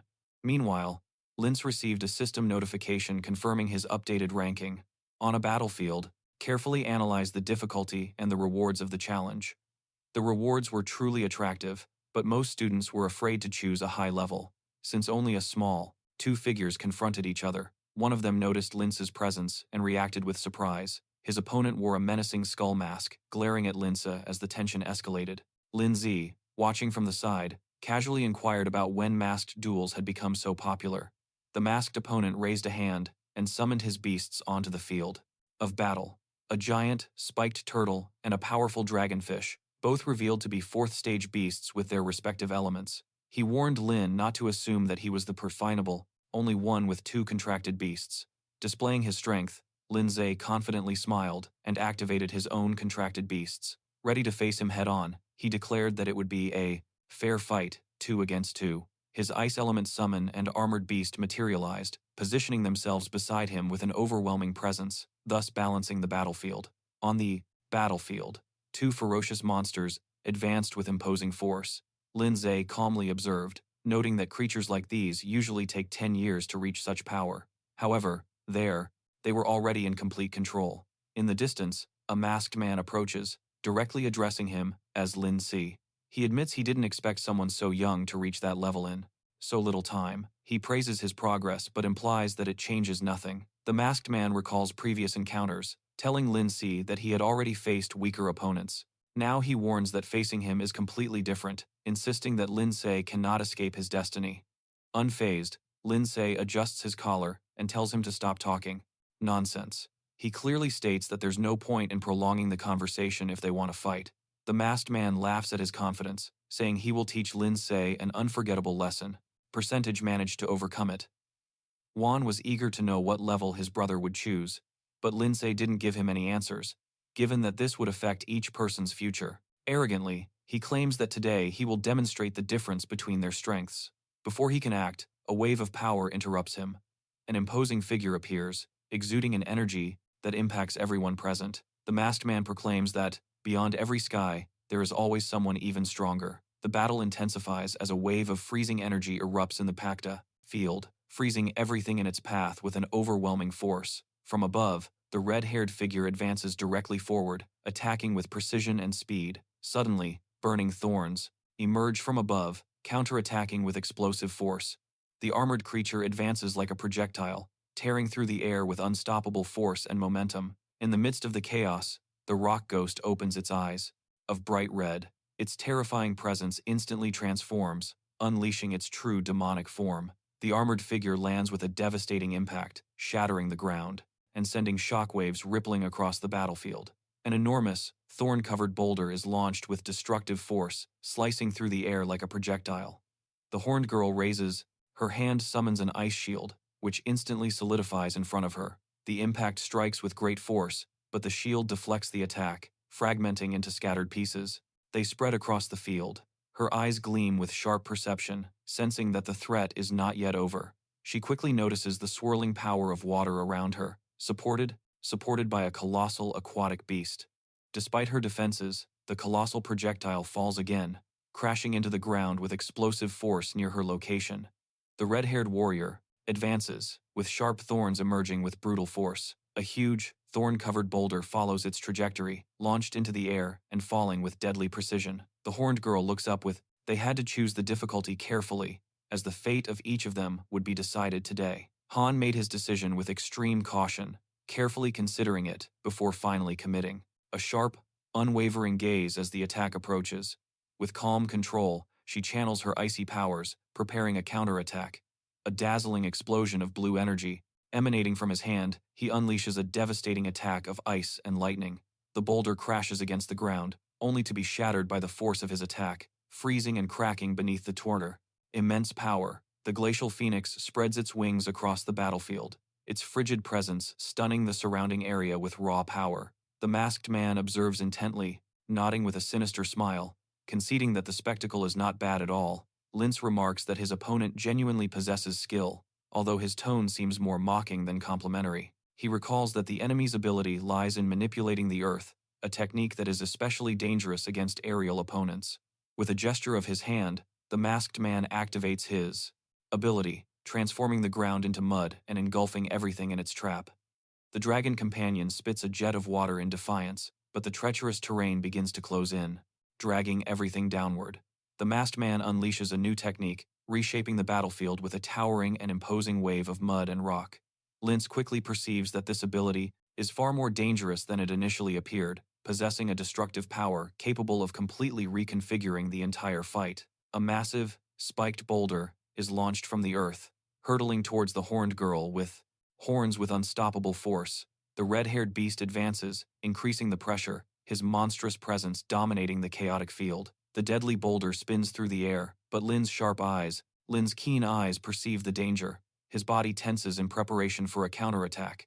He gathers his strength, activating the icy domain of absolute zero, preparing to unleash his freezing power against your choice. A few minutes later, a table appeared on the screen displaying the number of people per difficulty level. The crowd was astonished to see that someone had chosen the high and supreme levels.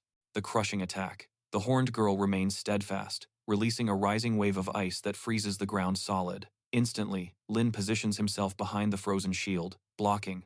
The approaching force impacts, but the ice barrier holds, leaving him unharmed. The masked man laughs mockingly, saying such defenses are only temporary and won't last long against his power. He orders his beast to unleash high-temperature water bombs, boiling jets that violently crash against the ice. The dragon roars as the scalding explosions shatter sections of the wall. Frozen, proving the masked man's attack remains dangerous. Lin notes with concern that his ultimate ability cannot be used again so soon.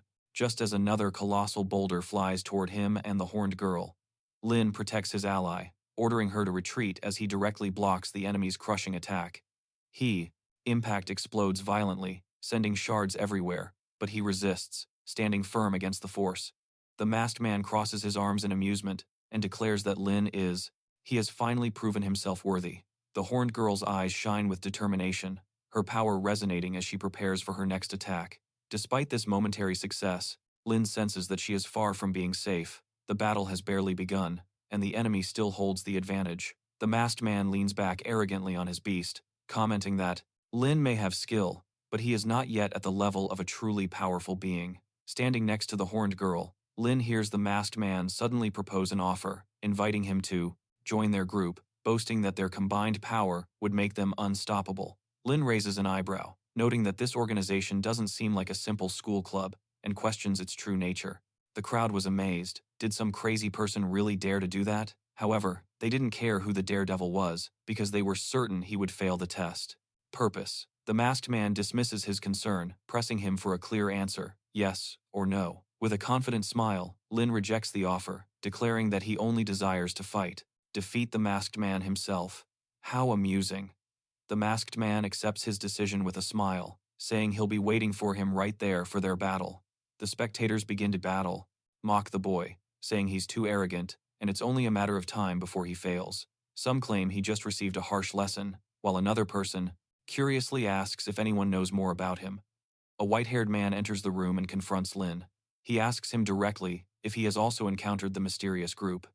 Lin doesn't deny it, and instead questions if the man has already joined them, testing his intentions. The man smiles coldly, telling Lin not to underestimate him. He declares that anyone who acts arrogantly in front of him will pay a heavy price. His words are filled with confidence and hostility, making his position clear. Lin observes carefully and responds with a calm question, but sharp, questioning whether he truly understands his past. His tone suggests doubt, as if warning that recklessness without knowledge could lead to disaster. The man, with white hair, responds firmly, stating that he will clarify everything. His confident tone demonstrates that he is not afraid of what is to come. Lince observes the situation carefully, noticing that the number of people involved is considerable. He remembers that what she mentioned earlier must be related to them. He remembers the masked man and thinks that maybe he can obtain information from him, but deep down he feels discomfort, sensing that, if things are not controlled, something disastrous will occur. The scene changes to the outside of a large. Hearing the comments from the crowd, Lin wore a self-satisfied smile. Buon, seeing his brother's medal, decided to quickly check his selection, eager to building, whose majestic facade contrasts with the tense atmosphere of the interior, suggesting that the story is heading towards something even greater. As he walks, he reflects on his progress. Rock Ghost is currently at rank 3, level S, and Snow Girl has reached rank 4, level 2. With his remaining points, he could potentially raise Rock Ghost to rank 4, but without the necessary materials, advancement is impossible. He calculates the value of what he has obtained so far. If those items were to be purchased with money, they would cost at least 400,000. Just then, someone calls out loudly, addressing him as Big Brother. The person rushes towards him, mentioning that the forum is buzzing with news of his recent defeat. Surprised by this, he asks, "How is it possible that someone strong enough actually managed to defeat him?" Scratching his head, he replies that he isn't invincible, and that losing from time to time is only natural. Changing the subject, he acknowledges the man's speed and his own need to gather information. With a serious expression, he asks if there's any way to obtain high-quality elemental essences, grade and spirit stones, demonstrating his determination to further strengthen his team. Sion explains that these materials are extremely rare and inquires how much he would be willing to offer for them. The required list is revealed: 30 portions of high-grade earth-type elements and 3 spirit stones. The man complains that even with great effort, such items are almost impossible to obtain. Suddenly, he becomes animated and suggests another option. He claims to know of a place where these materials can be located and offers to personally guide him there. Upon hearing this, the protagonist smiles faintly and nods without hesitation, asking him to lead the way. The two of them arrive at the spiritual crystal mountain. The rocky terrain stretches out endlessly, the elite of society. Young people dreamed of becoming the most powerful spiritual masters. Here, people over 18 years of age could acquire their. See what level he had selected. She was completely shocked to discover that he had chosen the supreme difficulty. Lin really dared to choose such a difficult level. If he couldn't, while the man explains that this is his current destination, he elaborates that, before the ancient war, countless dimensional fissures appeared around the world. These fissures are connected to other kingdoms, and many contracted beasts originate from those worlds. Years ago, the Tamer Association and Great Powers secured safe passages to several fissures, enabling the constant extraction of resources. However, many fissures remain unexplored. Some explorers who ventured too deep in search of rare resources never returned, victims of the hidden dangers within. Gazing at the luminous fissure before him, the protagonist questions whether entering that secret realm will truly yield the rare materials he requires, testing the man's confidence in Sion's statement. Sion proudly explains that only experienced tamers can acquire resources from such places, adding that the information he currently possesses was hard-earned and came at a great cost. He reveals that this secret realm is known to contain valuable resources, including high-grade earth-type elements, spiritual stones, exactly what the protagonist is searching for. Excited by this possibility, the protagonist praises their efforts and agrees to go inside to investigate, clearly eager to confirm if it's true. Together, they halt at the edge of the glowing fissure, its energy swirling before them as they steel themselves to venture into the unknown. The protagonist steps forward, with a calm smile, telling his partner, "It's time to act," his determined tone brooking no argument. The man nervously warns him to think this through carefully, because if they encounter danger inside, they might never come out alive. His fear is palpable, but the protagonist remains steadfast. Gazing at the glowing fissure, he declares that obtaining both, overcoming it would mean potentially forgetting about applying to the Beast Tamer Academy altogether. However, Lince remained completely calm, confident in his choice, as his decision had already been made. Rare materials is worth any risk. He adds that if his partner is too frightened, he's free to turn back now. Sun clenches his fists and shouts that he will not back down. Gathering his courage, he insists. All the effort invested in gathering information was for this moment, and he refuses to be left behind. Excited, he clenches his fists with determination, convinced that with the protagonist leading, they will surely obtain valuable treasures.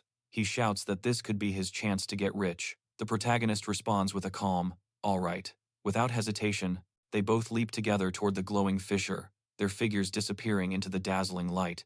On the other side, they land in a vast cavern. The atmosphere is heavy and cold, and the man stumbles forward, struggling to regain his balance, while the protagonist calmly surveys his surroundings. Suddenly, bright crystals illuminate the walls of the cavern. The man is paralyzed with surprise, his eyes widening as he realizes what is in front of them. He can barely form words when a small creature is summoned, appearing with a quote, mischievous expression as he prepares to help. He quickly picks up a glowing crystal, demonstrating its usefulness in gathering resources. The man explains that these are low-quality crystals, mainly used to enhance low-level, rock-type beasts. Quality, mainly used to upgrade low-level, rock-type beasts.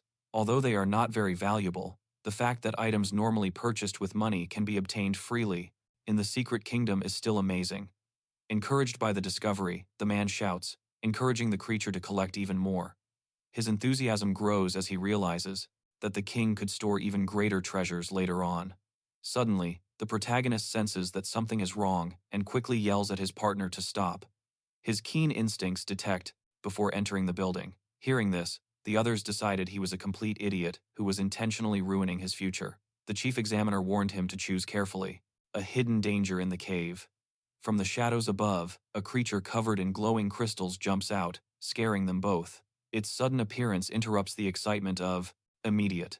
The beast reveals itself as a crystal gecko, a rank 2, level 4 rock-type creature. Its intimidating gaze makes it clear that this place is far from safe. The protagonist realizes the truth. The crystals they were searching for are part of the beast's body. The so-called evolution materials are fragments extracted from other monsters. He calmly tells his partner that since it's only a rank 2, level 4 monster, they should be able to handle it. The man confidently presents his pet, a large pink creature, presuming that it should not be underestimated. The beast immediately advances, forcefully attacking the enemy. The man proudly explains his plan. Once the creature devours its target, they just need to wait for it to digest the internal materials, ensuring their victory. However, the battle proves to be more difficult than expected. The pink creature collides with the crystal beast, but struggles, unable to overcome it as easily as the man had anticipated. Finding it overwhelming, the man becomes aware of the problem. His creature signals that the enemy's body is too tough to consume, leaving her at a disadvantage against such a sturdy opponent. The protagonist notices something peculiar. His companion appears to be able to understand the language of beasts, a skill that takes him by surprise. The Jetco crystal roars powerfully, its voice reverberating through the cavern as its body radiates with power.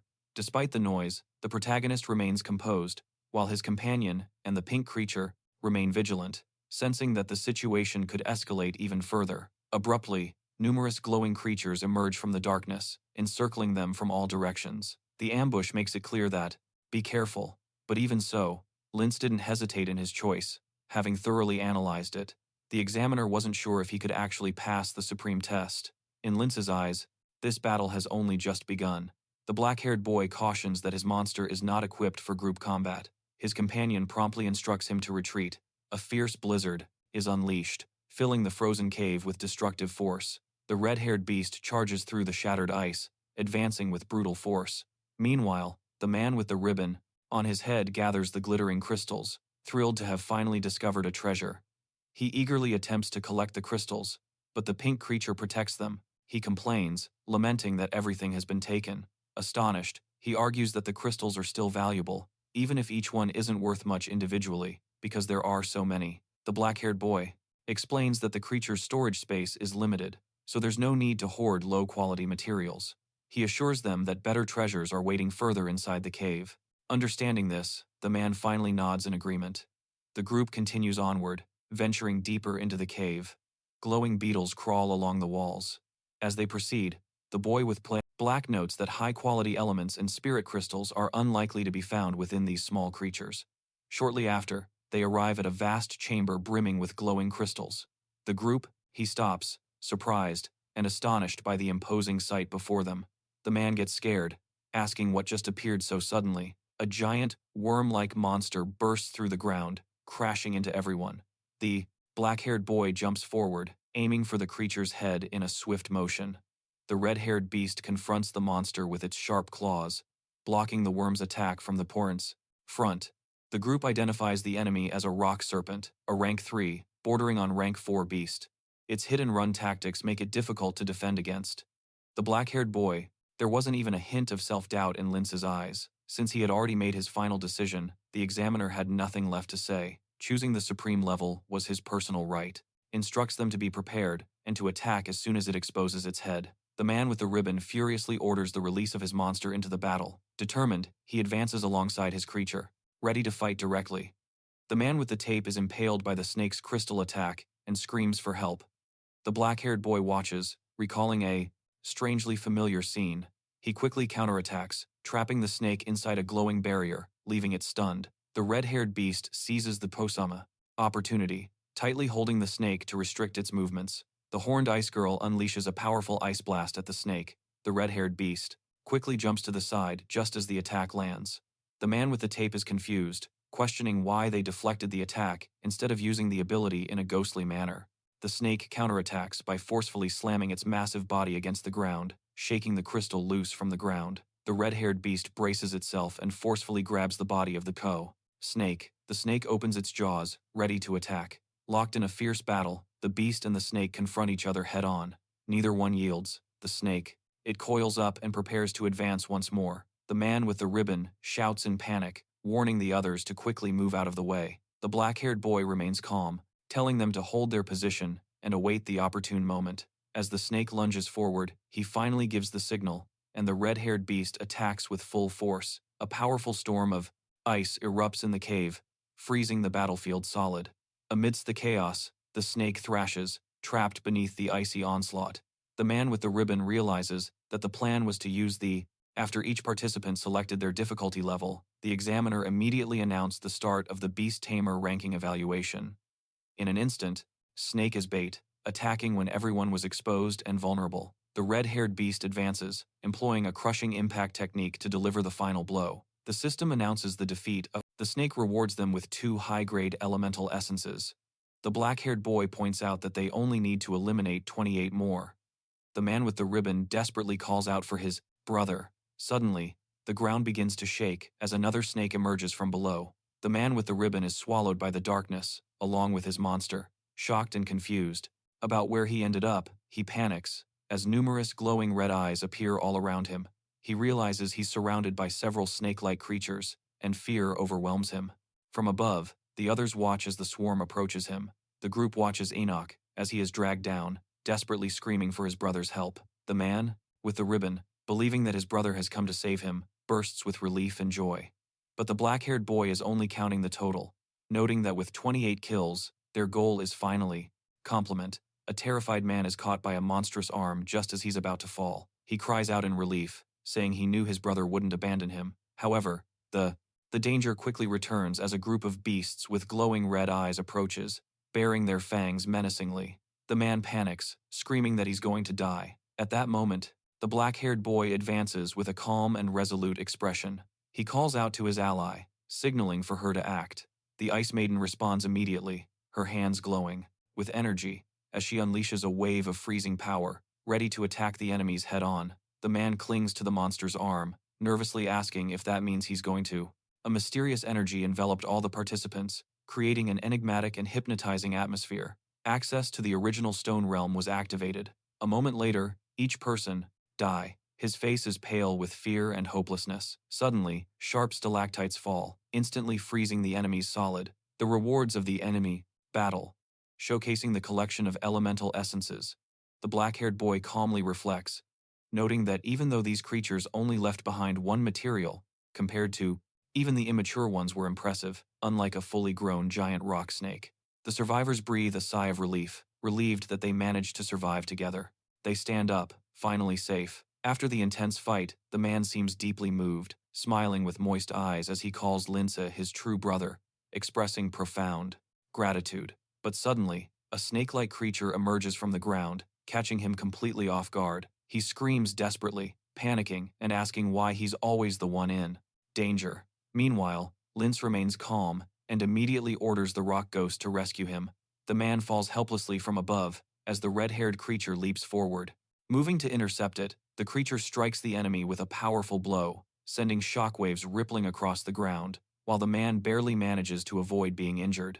The creature swiftly turns its head, its eyes glowing red, revealing a fierce determination to protect. On the battlefield, another rock beast materializes, its body radiating power as it prepares to confront the red-haired defender. Lin smiles, his sharp gaze fixed on the combat. He taunts the enemy, amused by how easily they lose their composure and give in to their anger. He then summons the Ice Maiden and the Rock Ghost, commanding them to advance. Both move forward with unwavering resolve, ready to demonstrate the results of their training under his guidance. Each person was assigned a personal path to pass the trial. He was very interested in that man. What was so special about him that he chose that level? Did he perhaps possess some kind of hidden attack? A few minutes. From above, a massive serpent plummets down with terrifying speed. Its red eyes gleam menacingly as it descends, intent on crushing everything in its path.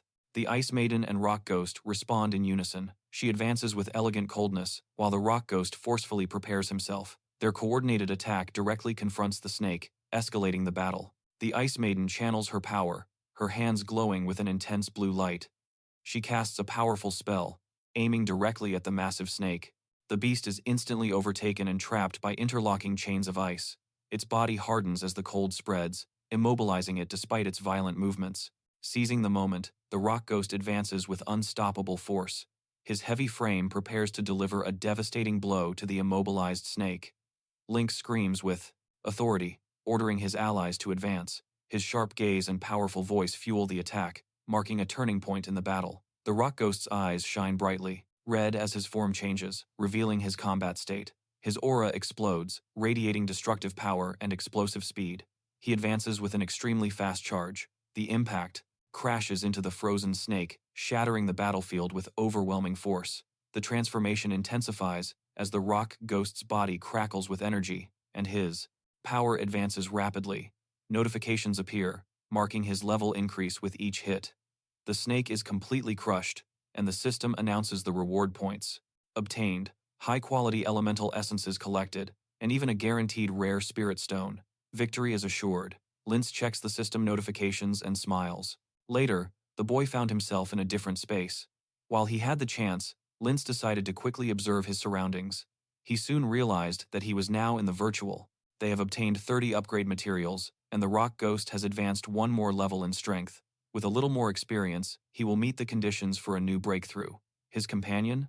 He celebrates loudly, praising him and calling him incredible. Encouraged, he suggests that they continue exploring deeper into the cave, convinced that even more treasures are hidden there. Elsewhere, slow applause echoes from the shadows. A hooded figure steps forward, acknowledging the battle and calling it an impressive display. The white-haired stranger fixes his gaze on Lince, stating that he truly is worthy of being a target.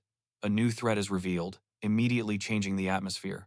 Lince tenses up, with a sharp and surprised expression, and demands to know how the problem sees hooded stranger could possibly know his true identity. His companions nervously look around, increasing the tension within the cave. The air becomes heavier as all eyes turn to focus on the mysterious figure. The white-haired man smiles, dismissing the question with a wave. He asks rhetorically, "Who am I?" as if the answer were already known. Opening his arms, the hooded figure declares that Lin has heard of him before. His presence becomes imposing, indicating that a dangerous secret is about to be revealed, and Lin narrows his eyes. Immediately recognizing the name. The enemy is connected to the parasitic organization, the same group that crossed his path before. His partner reacts in amazement, demanding to know if the hooded figure truly belongs to that organization. Tension rises as everyone processes the revelation, and Lin confirms that he knows about them. His voice is calm, but firm. The enemy's affiliation only makes the situation more grave. A flashback begins, revealing that just a few days prior, his boss had ordered an investigation into two virtual space of the original stone. Any injuries sustained there would not affect reality, not even the death of a beast. Since there was nothing to worry about, without wasting any more, that very same group. The memory connects everything, proving that the danger they face is no mere coincidence. The white-haired man smiles, explaining the group's distorted ideology. They disguise themselves as protectors of beasts, but in reality, they attack the tamers and steal their companions. He continues, explaining that the organization claims to liberate the beasts, declaring that freedom itself is what they call symbiosis. Lin listens with narrowed eyes, realizing that the group's fanatical ideals are nothing more than a dangerous and thinly veiled excuse. A dark energy gathers, and a massive red and black beast materializes behind the hooded figure. Its presence fills the cave, highlighting the terrible threat posed by this parasitic organization. The story recounts the great disaster that occurred hundreds of years ago. From that moment onward, fissures began to open, connecting different dimensions all across the land. Through these fissures, countless wild beasts descended upon the continent, bringing chaos and destruction in their wake.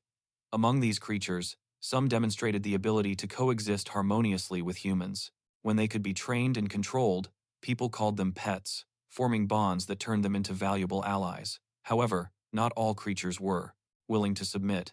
Those that resisted training and opposed human control were classified as wild beasts, dangerous beings feared by everyone. By revealing this truth, the man's expression shifts to one of shock, unable to conceal his disbelief.